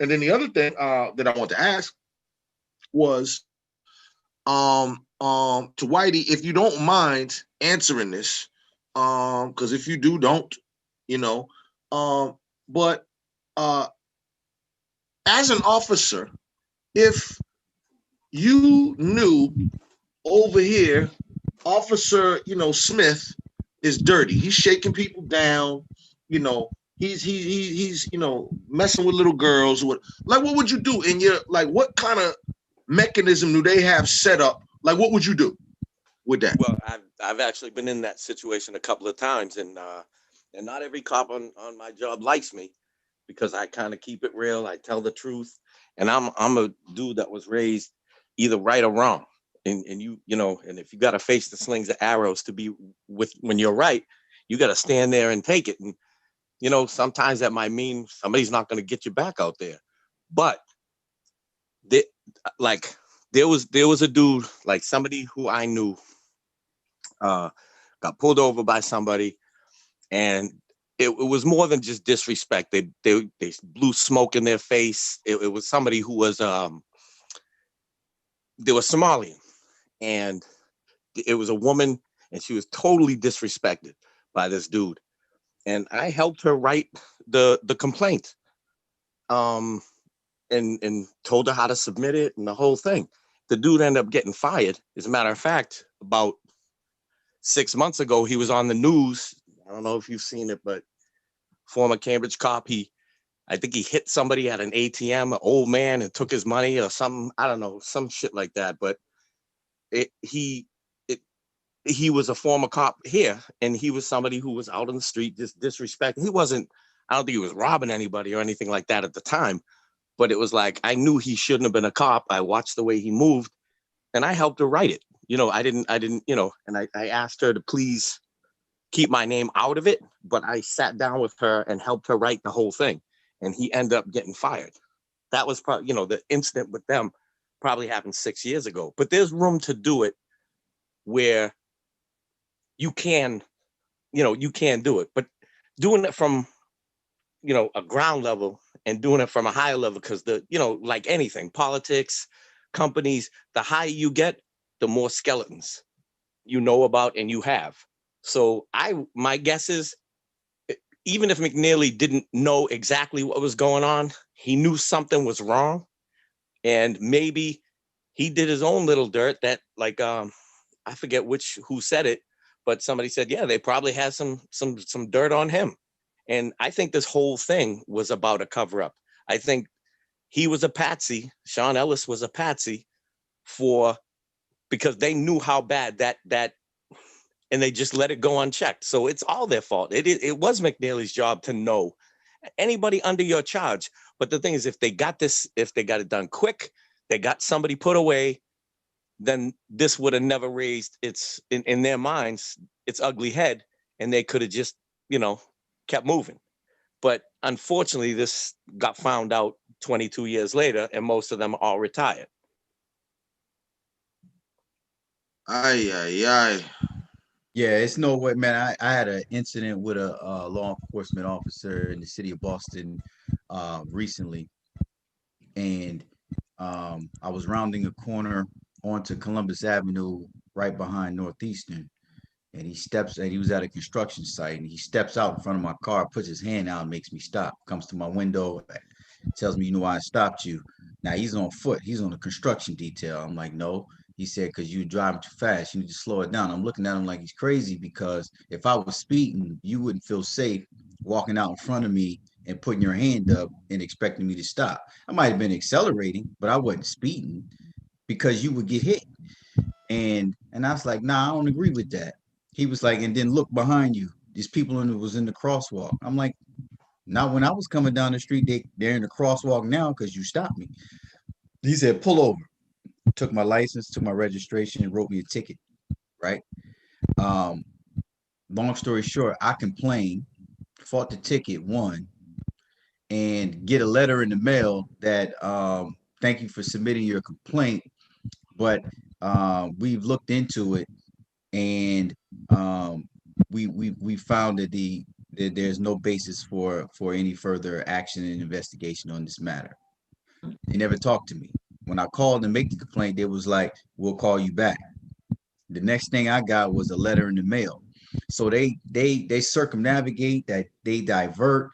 Like, you have to have an act of Congress to really, you know, at certain levels, get accountability for police officers who are human too. They under a lot of stress. They think their job is to go out there and save the world, when that's not going to happen, because you can't impact public policy and economics and the poverty rate with a badge and a gun. So I don't know why you think. Well, the problem is, a lot of them think that they're going to save the world from us. Exactly. And so I get it. And you know, and a lot of our law enforcement brothers and sisters aren't equipped with the tools they need to understand what their job is. And they, like my man just said, they end up being patsies in other situations as well. However, there's got to be checks and balances and some accountability. And unfortunately, we're dealing with one of the departments that are the most sophisticated at getting around that stuff. What happens in Boston becomes standard operating procedure nationally. I'm gonna just say that. I'm gonna put that out there. Yeah. It's documented. Jamal, that's why it's such a huge thing for you guys to have a civilian review board. We've had it here for, I don't know, maybe 12, you know, more than half of my career. And I noticed the change when it came in. Absolutely. You know what I mean? And it's a strong thing, because now you got the people on your side, and you can't go to your regular all right, this is the dude who sheltered me last time. Well, that dude's going to be scared because his job is on the line too. If he whoever gets involved, there are eyes on him. You know what I Right. mean? And so there's a level of accountability that you don't have when there is no civilian review board. It's a huge step. What's the population of Cambridge? Right now, it hovers 60,000. between 110 and 120,000. And how many cops you got? Rank and file, we're way lower than we should be right now. But rank and file is probably 225, and then you got so I think altogether sworn there's probably just north of 3, including like the commissioner and all that. 300? Yeah. Oh shit, I'm coming to Cambridge. I'm about to start me a criminal enterprise in Cambridge. I got more friends than that. Can I just want to, Yeah, I don't know whether. y'all know I'm coming my back right camera off. quick. But I think it was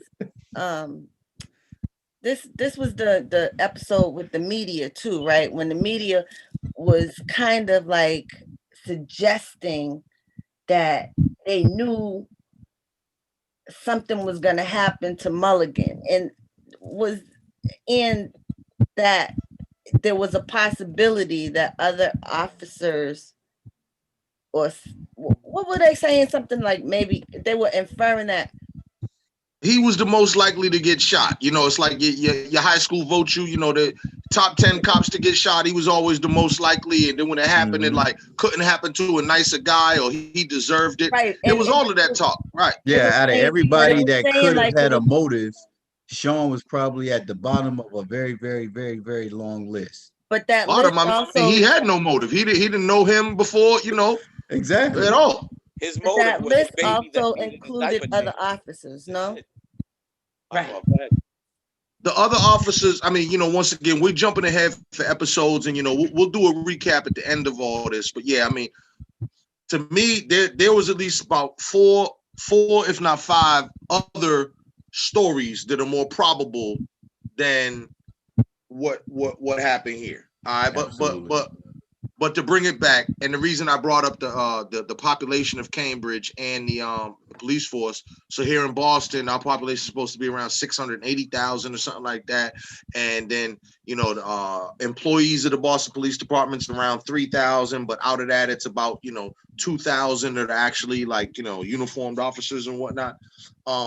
So I just say that y'all, and it just seems to be yeah, there you go. Thank you. Yep. And so there it goes, like generally y'all are a kinder, gentler city, in my opinion. You know what I mean? And so that I would think that, and your citizenry seems to be more involved in local politics as well. So I would think that it's more easy to get regulation there. And I worked with the CPRAB before. I studied it, of course. I've known Joe Johnson for Jesus Christ, how many years? All that, blah, blah, blah. But I just say all that to say that I am super happy with what we got here, because in Boston, I did not know that it was ever going to pop. It even popped in New York, whatever. But Boston was a tough nut to crack because of this union and the whole thing and the attitudes and whatnot. So I thank God that it happened here. And not for nothing, I'm also hopeful that these type of activities will also strengthen what the CPRAB is doing too, because we got, all of these systems, I think, of accountability need to be updated. Everybody needs to be looking at their practices, I don't know, annually at least. Absolutely. You can't sit on your laurels. Even if you feel like you're doing it right, there's new shit. There's always new shit that you got to keep up with. A wise brother named Brother Charles Muhammad always used to say this thing, and he used to kill it. It was one of his slogans. I don't think he came up with it, but he said, the biggest room in the house is the room for improvement. Yeah, I like it. I like it. All right, so let's continue on. So now we had just talked about the family and all that, and then we're going to tail end now. So now they had just talked about the family and all that, and then they went right into his graduation and all that. You know what I mean? 1991. And then it really went into, started showing, the involvement into the crack era, right? Sean had a real nice chain around his neck, you know what I mean? Had the Adidas hat on, you know what I mean? But he was talking about, and I can definitely relate to this, but started off with getting, the small pack and then doubling up, and you at 20 and the 50 and that 50 and 100 and bing, bing, bing.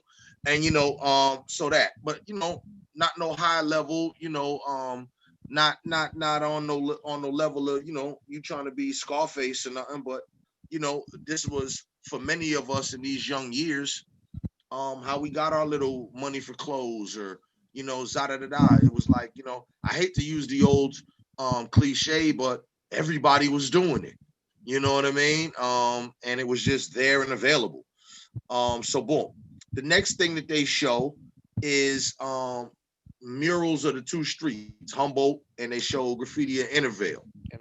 And right there where you always see that mural on Humboldt, for those who know, I live like, that's where I lived.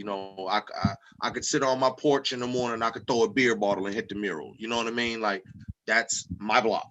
And so the showing of that Humboldt and Intervale thing at that time, because between, Humboldt, Intervale, Castlegate, like, Heath Street, academies, there were a lot of little spots that was super active, and it was just, you had to be there to really understand how dramatic, traumatic, and all of this time was, how many people were getting killed at this time.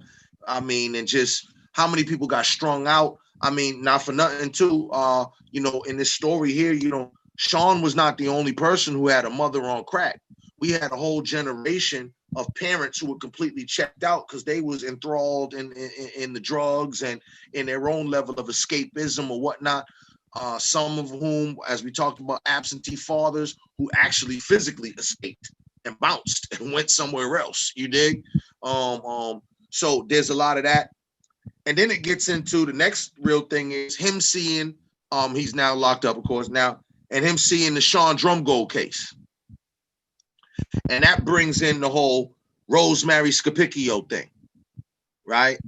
Now, if you peep their first interaction, and I definitely wanted to harp on this a little bit, was the letter, okay? Yo, you in jail. You know how many letters these brothers be writing to how many people? They might see an article and write a letter to that journalist. Please look into my case. They might see a lawyer and write a letter to that lawyer. Please look into my case. I got a stack of letters in storage from cats who was writing me, for years. Okay? Like, this is a thing. And it is also, too, the art, lost art of letter writing. Because, see, now, us who are free, everything's so convenient and we're so very lazy. So, we'll call somebody, we'll text them. An email is about the closest we come, but we don't really use formality in that. You know what I mean? But cats is writing letters to make their appeal, to get people on their side, to win them over. And you got to be persuasive with that pen. Okay? And it's funny too, because here's a dude who is called Stutter, but guess what? When you write a letter, ain't no stutter. Right? And now writes this letter that persuades her to at least pique her interest. Good for the white lady. She's honest and says, listen, well, first, just, I can't even touch this for like 18 months. I'm backed up. And then once I do get to it, there's no guarantee. And he says something that's almost biblical. I'll wait. You talk about patience. You locked up. And to be like, yo, I'll wait. You innocent. I'll wait. That was his last hope. Rosemary Scapicchio. Think of how many letters that she got from people in jail.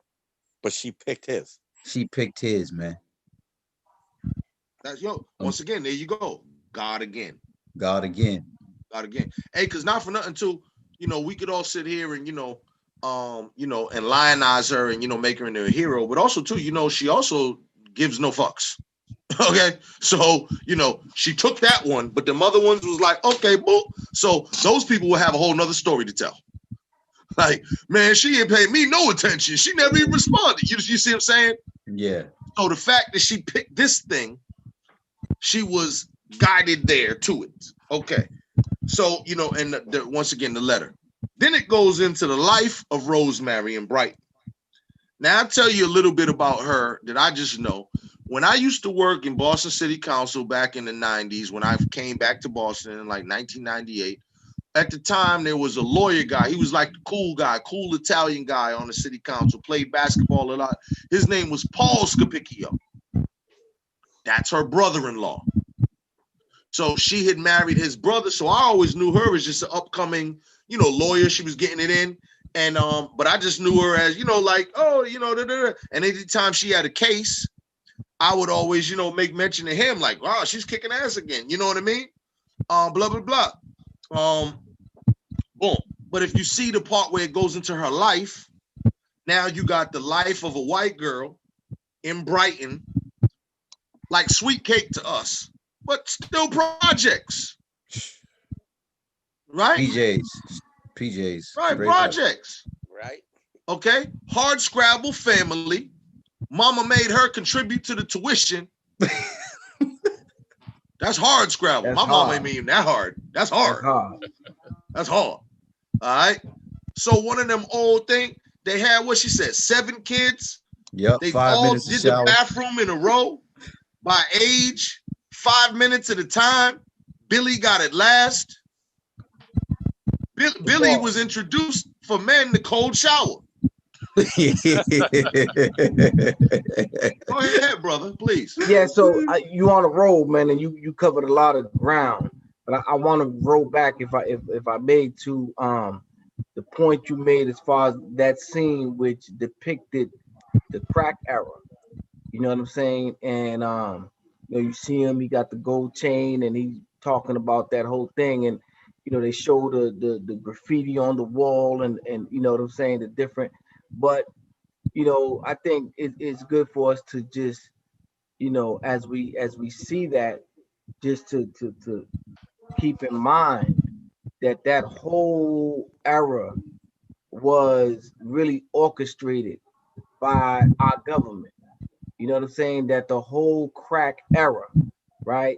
Like the Iran-Contra scandal, that the CIA, now this is documented information, the CIA was involved with bringing crack cocaine into the ghettos of America, right? Not only crack cocaine, but then military grade guns.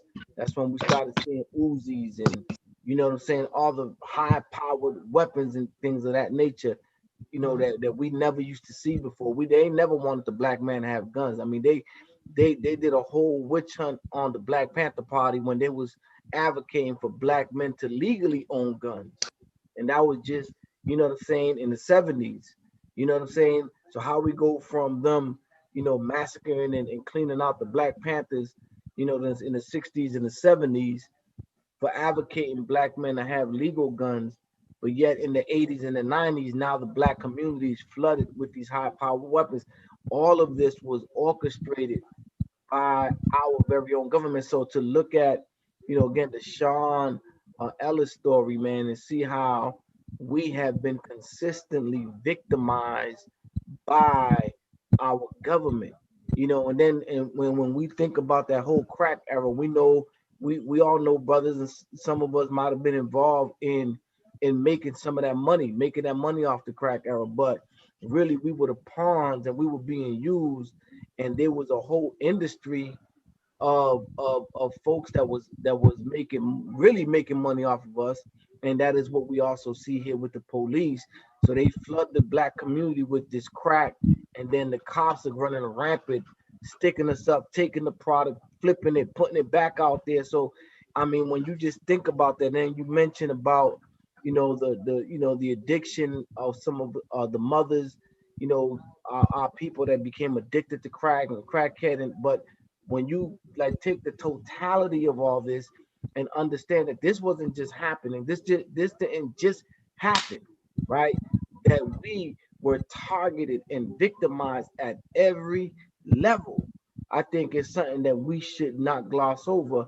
And I just wanted to point that out, because it's further, it's like, man, like at what point does the trauma, what I'm saying, the abuse, the oppression, and it's like oppression on top of oppression on top of oppression.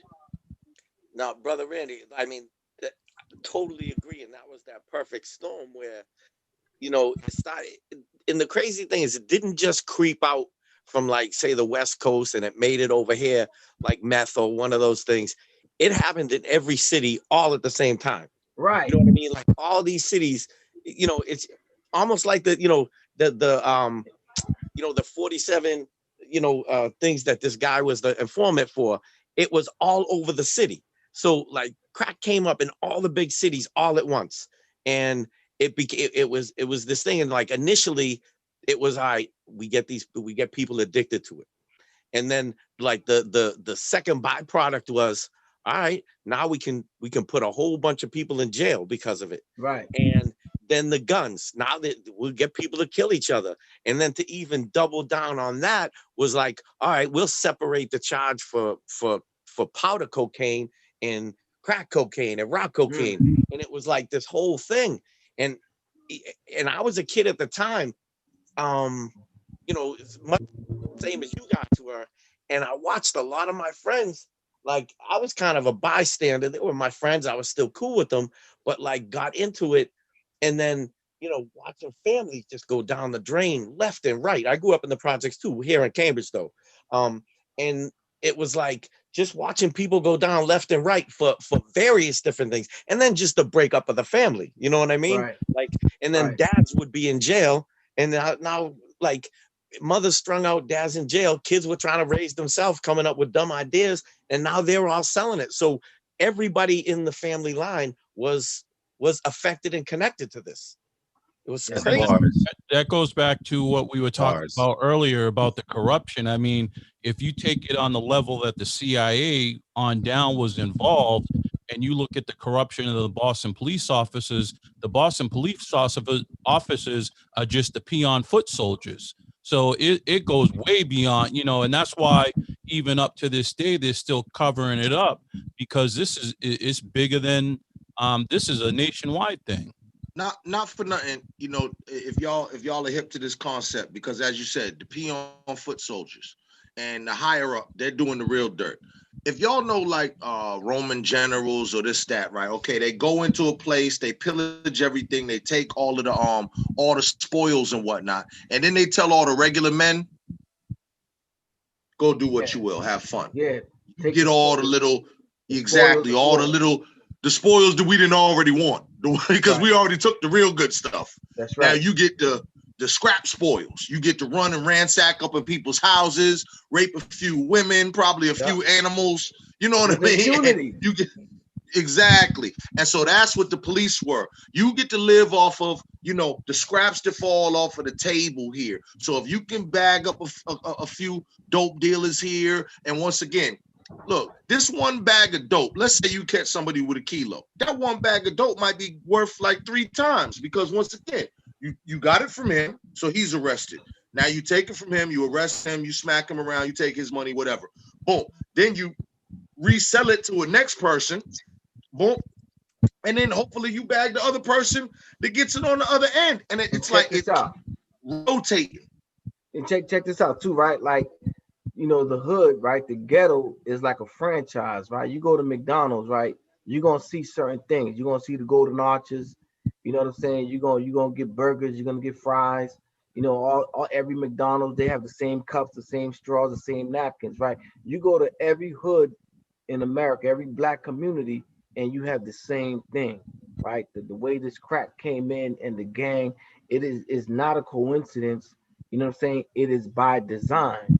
And so again, there's so much to this documentary that we need to extract, right? To have this conversation to shape, public policy and to shape really how we move, right? Because another thing I'll say that I think is relevant here to that point is something I've been watching for the last maybe close to 30 years now.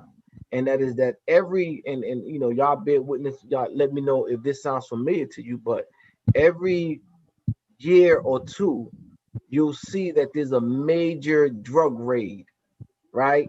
Where they say they locked up, 15, 20, 40 dudes, like when I first started paying attention to this was when they did my hood, right? They raided OP and they locked up 40 dudes, all my whole crew pretty much. I was already in the nation, praise be to Allah, but they swept up the whole crew, you know what I'm saying? And then a few years after that, you know what I'm saying, it was like they did Mission Hill. And then a few years after that, they did like JP. And then it was Interville. Then it was Castlegate. Then it was, they did, Lucerne. They did the Cape Verdean brothers. And recently it was The Point.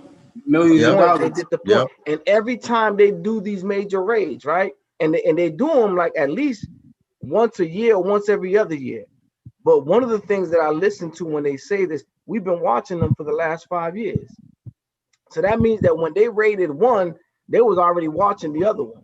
So what is that telling you? They letting this thing go on, right? Because when they do these big raids and sweeps, 80% of the cash that the police confiscate go back to the police department, right? So they're actually profiting from the drug sales and these gangs going on. This is why they can say, we was watching you for 5 years. So that means when you raided Orchard Park, you already knew Mission Hill was popping, but you let them go. It's like you let the fish get bigger so that, by the time we come to raid you, now we're going to take your money and we know that the next project is popping. And so this is a game that is being played on our community and everybody's benefiting and profiting while we are being destroyed. So it's something that we got to pay attention to and we got to bring an end to it. So hey, Jake, if you're still online here, for those don't know, Jake is my guy, does a lot of the graphic design, web stuff with me, and a lot of the data and the data visualizations. I don't know if he's still on here, but if he's not, then I'll get. Say what's up. He's right. Beautiful. So I'm thinking now maybe we do a timeline where we juxtapose this, the events of this documentary, right? We juxtapose it with, I just wrote down a couple things, but I want to know too, like, what was the hip hop music of the day? Because when you're talking about the high capacity guns and all that, my 9mm go bang, and then I just remember everybody had 9mm. Right. I remember the first rap song I heard talking about that Mossberg pump. Everybody had to have the Mossberg pump. And then, of course, you had to have a trench coat to go with it. But, of course. And, all these type of things, but it seemed like, even Chuck D, when he did My Uzi Weighs a Ton, which I know he didn't mean to promote no gun stuff. He was talking about his mind. Right. But that's hit what was out there at the time. Yeah. Bang. Already. So, all I got to say is, I don't know if you're about to come here with it more, but I know there's a lot of SKs and a lot of 30 clips out here. So that's all I got to say. Crazy. Banana clips. Yeah. Okay. So then I was going to say also, too, the timeline of some of those early raids you was talking about, the targeting of, the early gangs or cliques or whatever they want to call them, right? And juxtapose all this with that. And then also, too, where was Gross at this time? See, this question has been brought up before, but he was on the force thing. So at this time, was he just a regular patrolman? And if so, where was he? Did he know these people? Was he assigned with them? What did he have to do to become the first black so-and-so? What happened? I said, what kind of dirt did he have to do to become the first black so-and-so? Right. Or dirt that he may have had to look away from. So I don't know, but all I know is that an investigation beats a blank. Well, we know he definitely looked away from this one, right?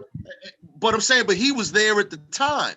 And in the story that I've heard, he was also a drug cop who later ended up running the gang unit at some point, whatever. So once again, I don't know his proximity to these people. Maybe these people were his friends too.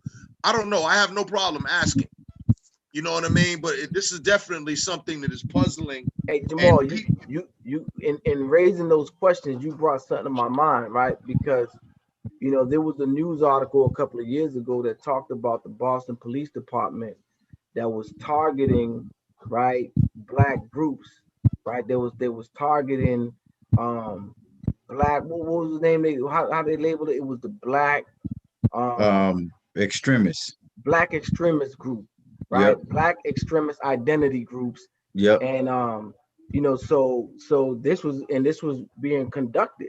So now if the Boston Police Department was conducting surveillance, right, on black identity extremists, black identity extremists or whatever it was in Boston, right? Like, yo, who you looking at? Well, You know, okay. Okay, listen.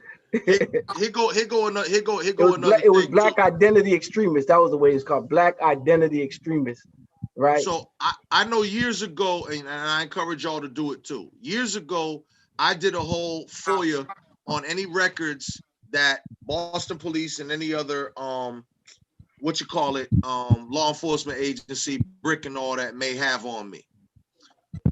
They came back with a very nice letter. The ACLU helped me on this.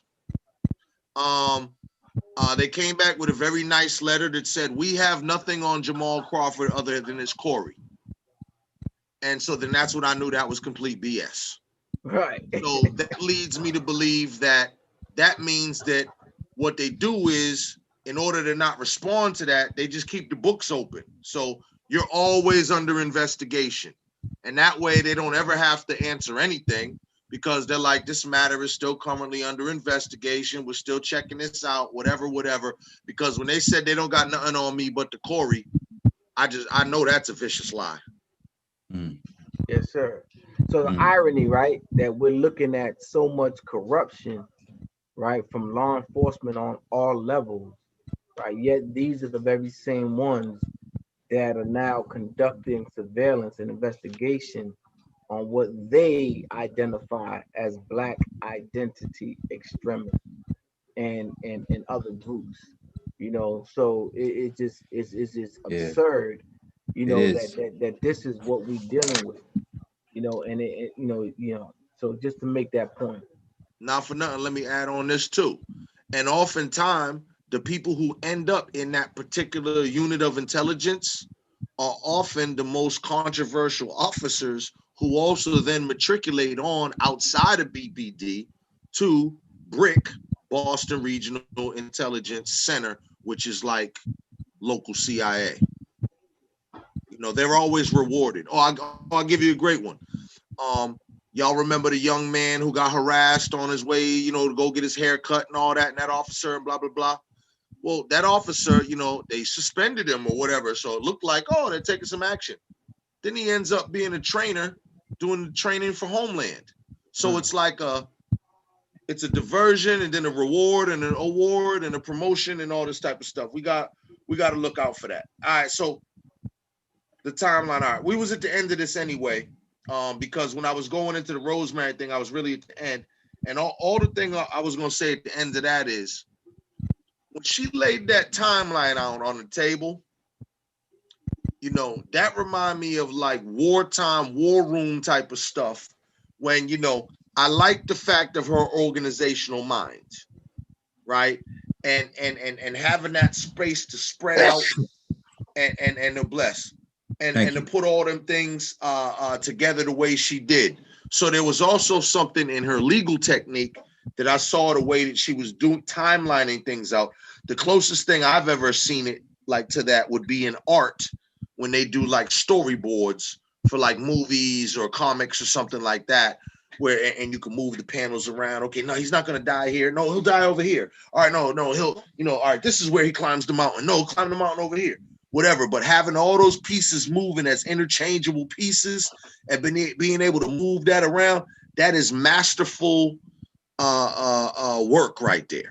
And so that was really the end of that. And you know, and then I was gonna go back right to the point where you went to that time of the graduation in 1991 and boom, boom, boom, boom. I mean, you know. Before you get off the timeline thing, I just dropped the link. But as I've been watching this, I've been taking notes because we attempted to put together the timeline for the mass police reform thing over the summer, just to show some of the context around the conversation around the history of what BPD has done and things like that. And so this was one of the incidents that's not even on the timeline because there's just not very much coverage. Like I've been taking notes about the articles that they put out, those news series. Those aren't things that are like the Globe is not making that readily available. And it's kind of crazy that they're not, because that's all that information is as relevant now as it was, you know what I mean, in 1993. So do you have access to the Globe archives? I do not. I'll give you my sign in. That's your problem.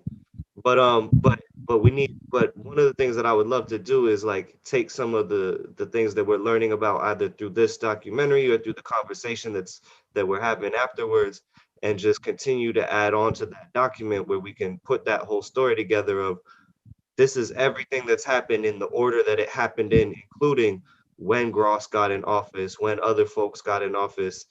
And the ultimate vision for that was something a little bit more interactive, where we could do something like you were saying, Jamal, where folks could really separate those things out and say, I want to follow this along based on this things connected to this individual, or connected to this particular cop, or connected to this particular, you know, set of incidents that all led to, you know what I mean, the same sort of conclusions and stories. So I just shared that link in the hope that if any folks have anything they might want to add, you know, that's a living project and we're still trying to figure out how to make it better and more useful and more informative for folks. Yo, this timeline is crazy. The only thing that's not in here is Sean's case. I don't see it yet. Yo, not for nothing, and not for nothing, Jamal. Like, if you see, because like, yo, for a lot of this time, I'm saying this is y'all seeing my secret weapon right here. Oh yeah, this is crazy, bro. So Jake's a monster when it comes to this type of stuff, and you know, we just have to make more usage of the tools that we have available. You know, my brain, his brain, y'all's brains. You know, we throw it all together, and we got a hell of a gumbo. You know what I mean? So it's everything. Everyone, you know what they say. We can all add on. Period. Yeah, this is serious. Only thing I gotta say is on that timeline, my little homie just got killed last year by the police. He's 19 years old, so that just shows you the relevancy of this shit. You know what I'm saying? Excuse my language, but that's who. That's the other Jamal Ellaby. Yes, sir. All right, and y'all know Leonard Lee, Jamal brother Randy. Yeah, I know Leonard. So Leonard Lee witnessed that shooting that happened right outside of Leonard Lee's house. Oh wow, I think I heard him talk about that. Yeah, that's he's when over. He's still executive director over the CAS Center, right? Exactly. Yeah, I know Leonard. And that shook him to his core is what he begged that young man he tried to intervene, and he tells the whole story about it. It was a real. It's very traumatizing for him. Yeah, he tells the story. He that's one of the stories he tells on when he was running the health commission. Mm-hmm. He was on the health commission. Absolutely. But there's also young brothers from that hood in that neighborhood. Crown have to be specific. They said that they seen him and he busting and he wasn't the situation, you know, whatever. But yeah, we got work to do, folks. So I just want to take these final things, please. Anybody else who has not spoken already, who has something to say, please. We want to hear your voice. I damn near want to be insistent now. You know, folks who have not spoken, please say something. If it's not just hello, you're here, you're listening, you're paying attention, you got something to add on, you got a question, you got a comment, or you got a suggestion. Come on, folks. Somebody who ain't spoke before, somebody add on, please. We're gonna take a pause for a minute. I'm gonna pause for like 30 seconds and just let somebody come in here who has not spoken. Please go.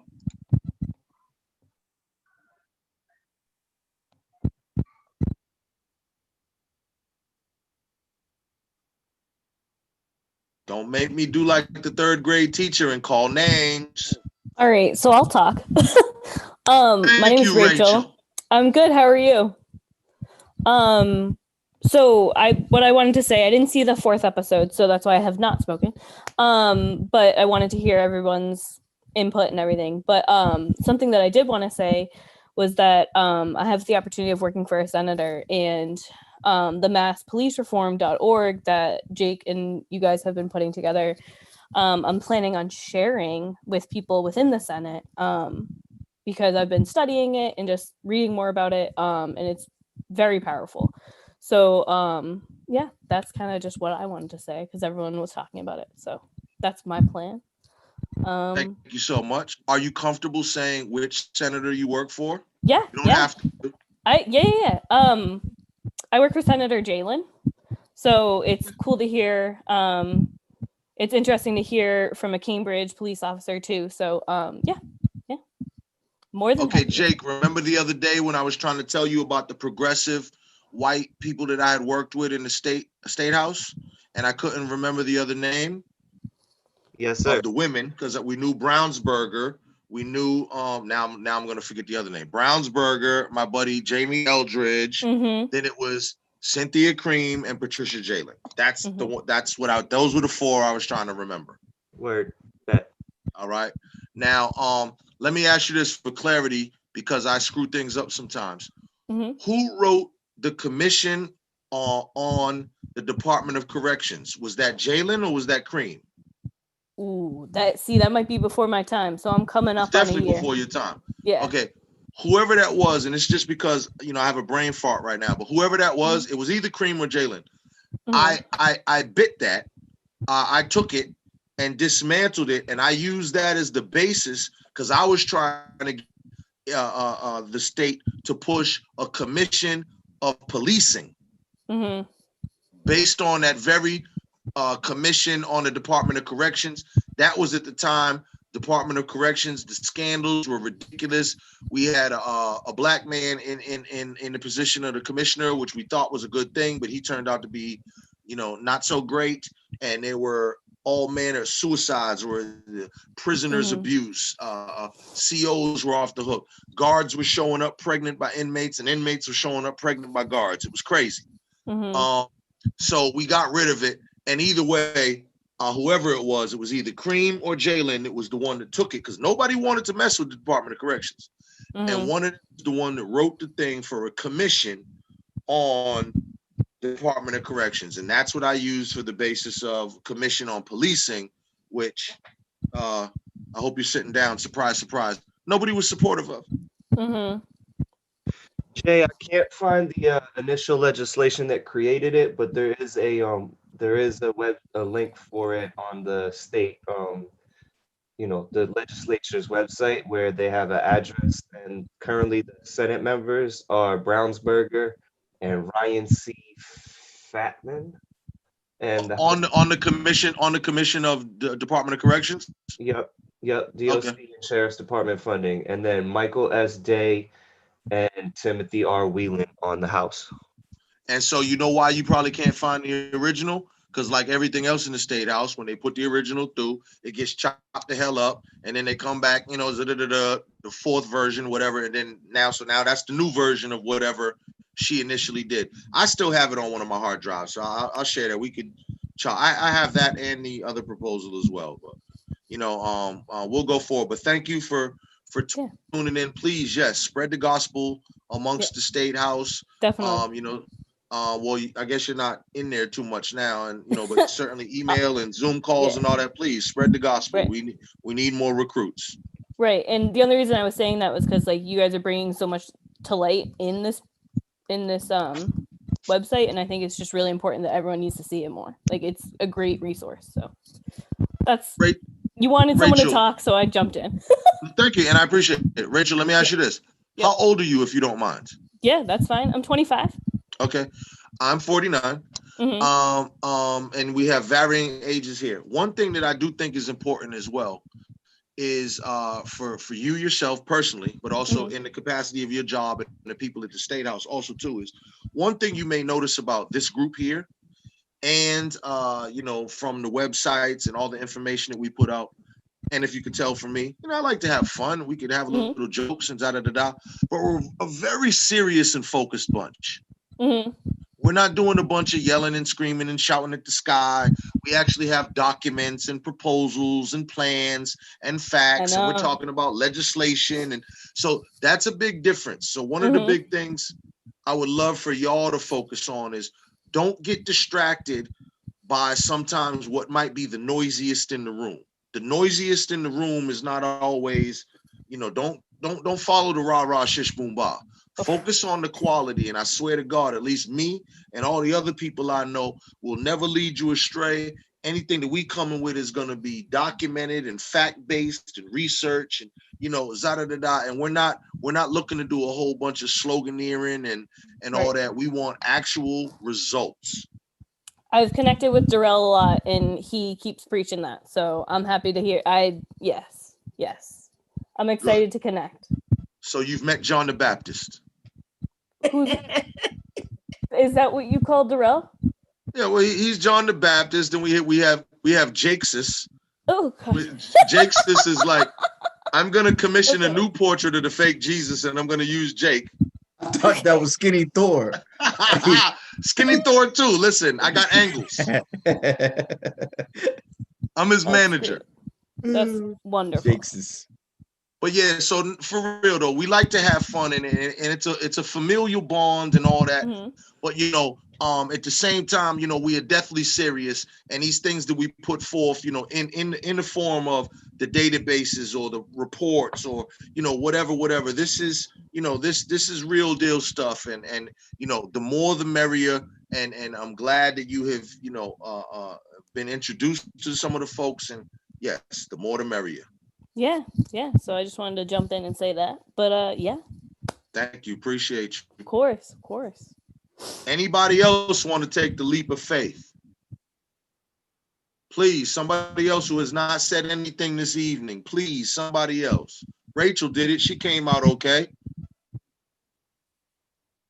Somebody, come on, y'all. You're making me work too hard.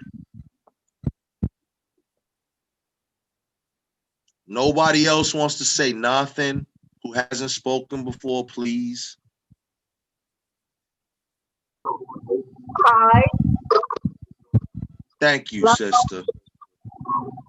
This is my first time joining the group, and I just have to look at the movie and see what's going on before I make any comment. So far, I'm enjoying it, and it's very interesting. Thank you. Thank you, sister. What episode are you on already? I just started tonight looking at it, and my cousin, she hit me up with this morning, but she didn't tell me what it was about.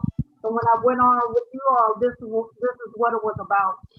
So I like it, and I don't know how often you all meet, but I'll try to stay with you all because it's something that's very dear to me. And because my brother was a victim of police brutality in the early 60s. Who's your brother? His name was Willie Tyrone Porter. I've heard that name before. During the time Martin Luther King came to Boston about police brutality. Reverend Woods. Do you all remember? I'm old. I'm like 70 years old. No, that name is very familiar. I've heard that name before. Sister, are you like you're on the Facebook and you're on the Zoom? Obviously, do you have an email? Yes. Okay. Can you send? Are you on the chat here? Do you see the chat in the Zoom? Wait a minute. I don't know how to operate it that good. I keep telling y'all I'm old. Yeah, don't worry about it. We're gonna take care of it the other way. If you don't mind, would you mind saying your no. I'm going to give you my email. Okay. Okay. My email is my name. If you could see my name on the screen, Jamal Crawford. As long as you spell it like that. Okay. Yep. My email is Jamal. Crawford. You just got to put a dot in the middle, Jamal.Crawford at gmail.com. Okay, I got that. Please send me, and I just put it in the chat, so everybody should be able to see the chat. But please send, and not anybody else who has information about another case, please send me that information about your brother's case. We'll research it, we'll include it in our database. Yeah. He was brutalized back in the 60s, and the cops stopped on his handcuffed him, threw him in the paddy wagon, stomped on his arm, broke the arm, and when my mother went to pick him up down at the old station 9, it's over where RCC is now. Yep. Or am I going back to talk to you guys? No. Okay. Well, when she got ready to they didn't want to let him out because he was a minor. You know, he was under 18, but he was big for his size and tall. And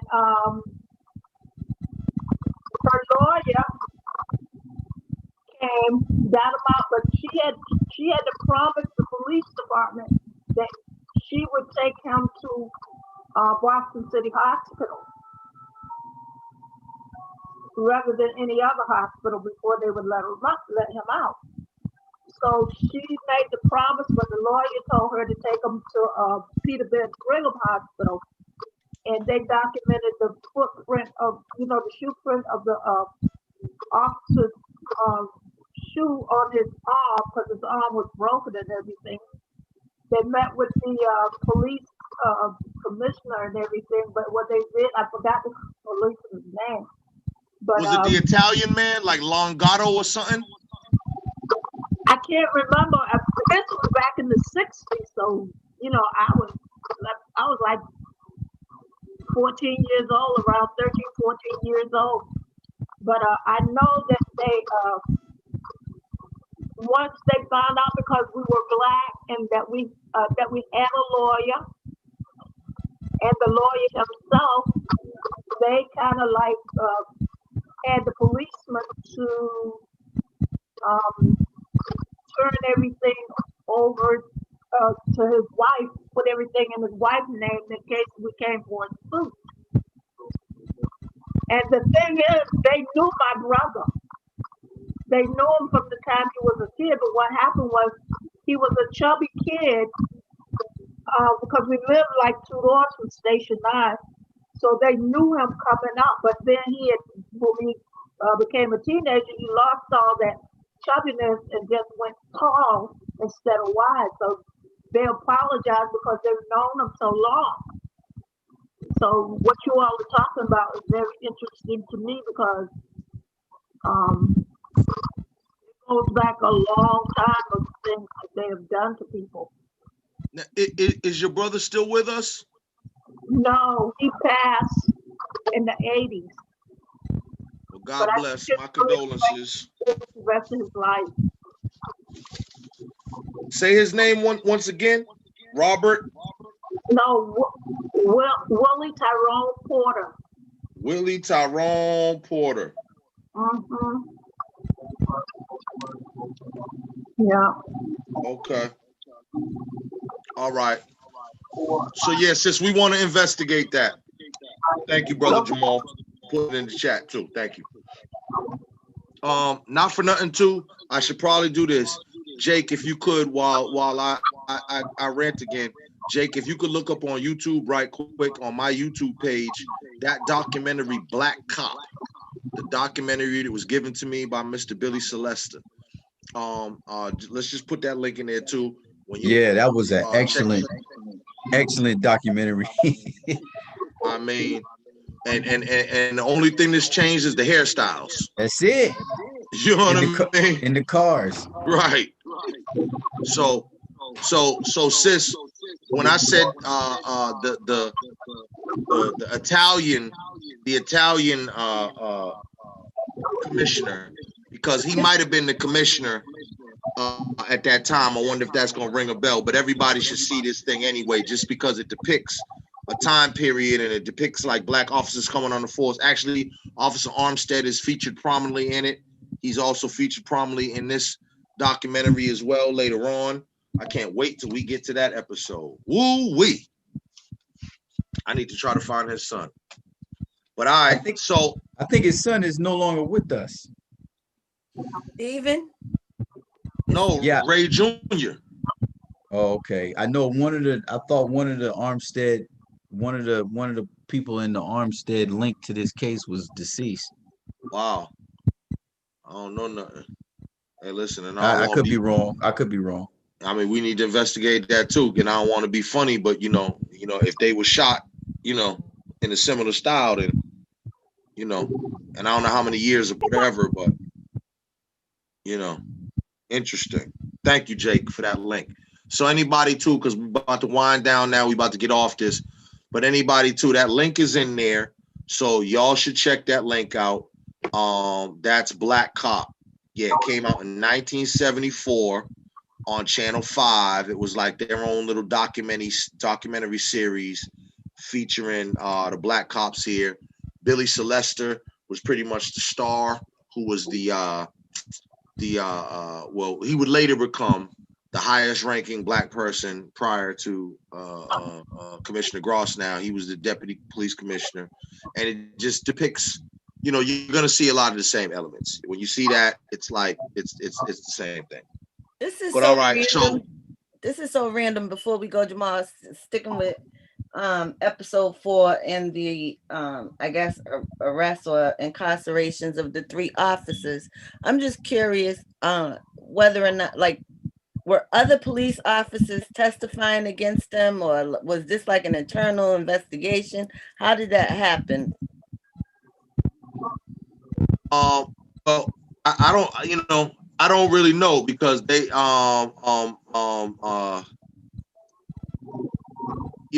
don't really disclose a lot of that internal thing. But clearly, there were a lot of police out there who knew what was popping with these guys. Clearly, some of these had said some things, but I don't know how much on statement. The only one that I'm aware of who actually went and did a statement was Brazil. You know what I mean? In terms of that level of statement. So, as it goes on, if, I got to refresh my memory if I'm missing anybody else. But as far as I know, the only one who actually gave any kind of testimony in a legal capacity outside of just, gossip is Brazil. Okay, so we're getting news too. Armstead Jr. is deceased. Oh yeah, Rage. See, boy, listen, don't get me started now. Look, oh boy, I'll probably be up tonight. Don't get me started. Oh boy. Listen. Also too, in the chat now too, Jake also, I asked him to put up a case of deadly force, which we were also talking about. That's the story of Stefana, Sunshine's uncle, who Sunshine, who's been commenting in here. Her uncle also too was one of the earliest cases. What year was that again? Was it 75? What year was that?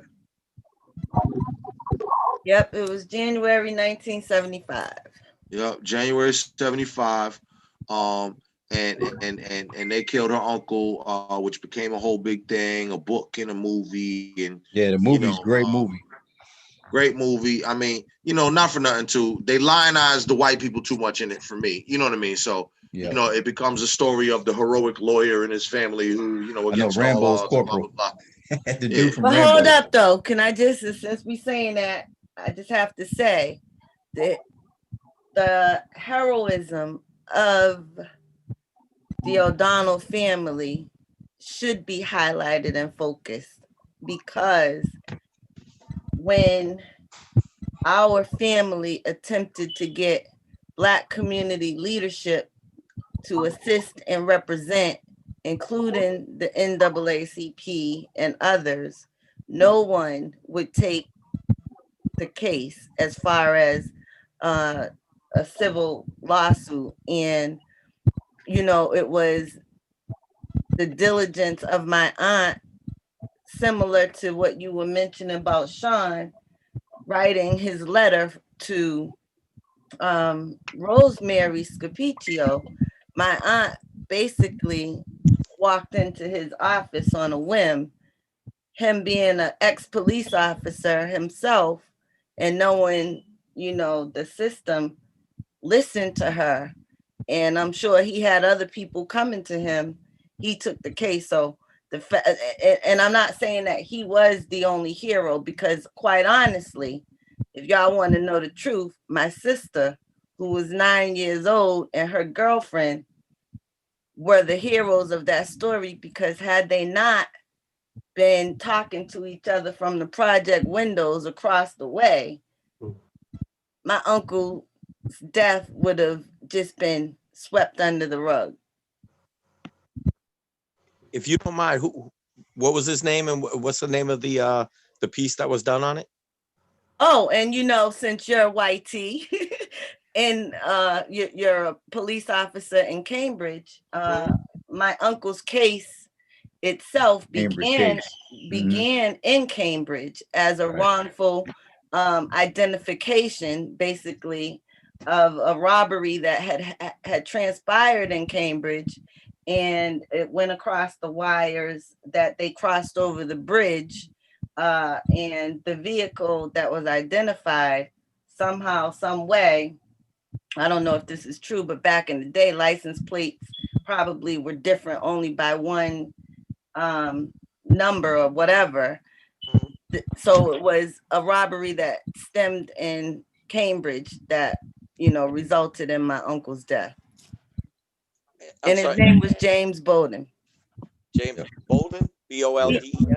No, B-O-W-D-E-N. Oh, Bowden. Okay. All right. Thank you. And in the name of the is it a documentary or is it a movie? It's a movie. It's called A Case of Deadly Force. Yeah, Whitey, I don't know if you see the chat right now. Right. Okay, but if you see the chat, we got the links all up in there. And actually, what was that actor's name? Richard Crenna, dude who played Rambo's mentor. Rambo's corporal. Yeah. Yeah. He played the lawyer. And what was that lawyer's name? Larry O'Donnell. Lawrence O'Donnell, and his son, which is the O'Donnell of MSNBC, was the writer of the book that resulted in the movie. Wow. Okay. Yeah. I just remember when I was coming up, the one name that sticks in my head, and I haven't seen much about it since then, but I just remember it because I remember it, is Levi Hart.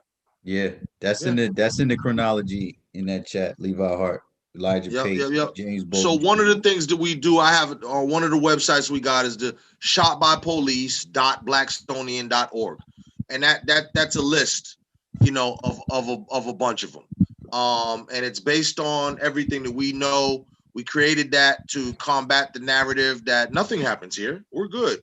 We're not like Chicago or LA or Detroit or Baltimore or Philly. Pick one. Boston, we're different. And not just Boston, but Boston and surrounding areas. So this list is shot by police in Boston and beyond. So it includes some other cases and so on and so forth. But that's all on there. Yes, Levi Hart, Donald Johnson. I remember that was a big one when I was a kid. He had a little crush on a little summer camp counselor or whatever, and he's trying to press his friends, and they was gonna go to the you know, whatever amusement park or whatever. He ends up stealing a Greyhound bus, and they lit that bus up like a doggone action movie. I remember they lit that bus. I don't know how many bullets in there, but it was over 100, and they killed that boy. And then that was you know, so many vicious times I could think of in Boston. I'll finish that thought. The mother of that young boy, Donald Johnson, then went on a popular show in Boston at the time. I want to say it was called People Are Talking, and then swell guy, not a racist bone in his body, Dapper O'Neal.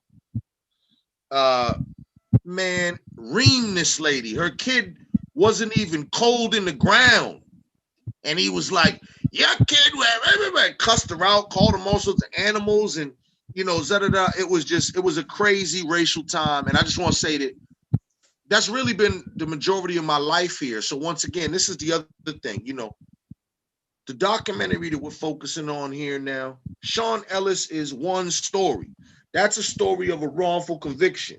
We also got stories of people who was killed. We also got people who disappeared. We also got, if y'all remember too, y'all remember the string of black women that was just dead. Bodies used to get found up in Franklin Park and stuff, cut up, beheaded, burned, all sorts of crazy stuff. When I was a kid, you know, was coming up. So the 70s, the 80s, the 90s, and as the sister has now given testimony to, the 60s, and you know, so this has been a problem that has persisted over decades. I just want to bring up to the relevancy. 2015, I was spit on and kicked in the face by 20 police officers. So yeah, it's relevant. Was that Boston police? Nah, that's why I didn't talk about it too much. But it was Rhode Island, close enough though. Okay, yeah, no doubt. And that also goes to show a fact that this is an everywhere problem, despite the fact where folks might try to say, oh, it doesn't happen here. Au contraire, mon frere, it happens everywhere. It's everywhere. Small town, rural, agricultural community, big metropolitan city, it does not matter. And not for nothing too. Also, I gotta say, while black people do often get the crappy end of the stick, we are also not the only ones to get the crappy end of the stick, right? A lot of people, poor people get it. Occasional, you know, poor white guy gets it or whatever, or Mexicans get it, whatever, you know. So what I'm saying, police are out of control. I have a question. In too many situations and too many places. I have a question towards that though. How many of these people that were black that was shot on that shotbypolice.com website were actually given, their families were given any money or anything back? I forgot the proper word because I'm just, you know, going. Oh yeah, no, that's great question, but easy question. Very few. So I think first of all, you got to know this about who I call Dirty Dan Conley. Okay, Dan Conley, who I also worked with on the Boston City Council. He was a city councilor first. Then he left city council, he became a DA.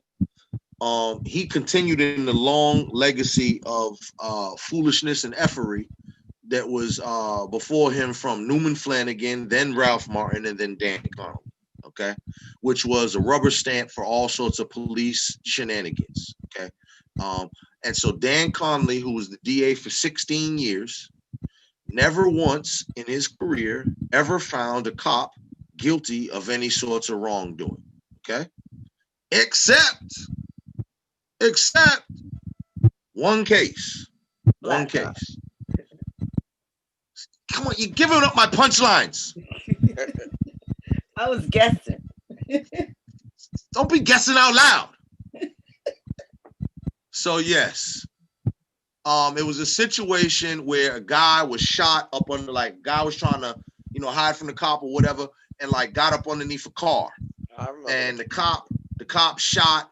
The bullet kind of ricocheted, you know, off of the thing, and you know, shot the dude under the car, whatever. And there's varying different stories of that, where you know how that happened and whatnot.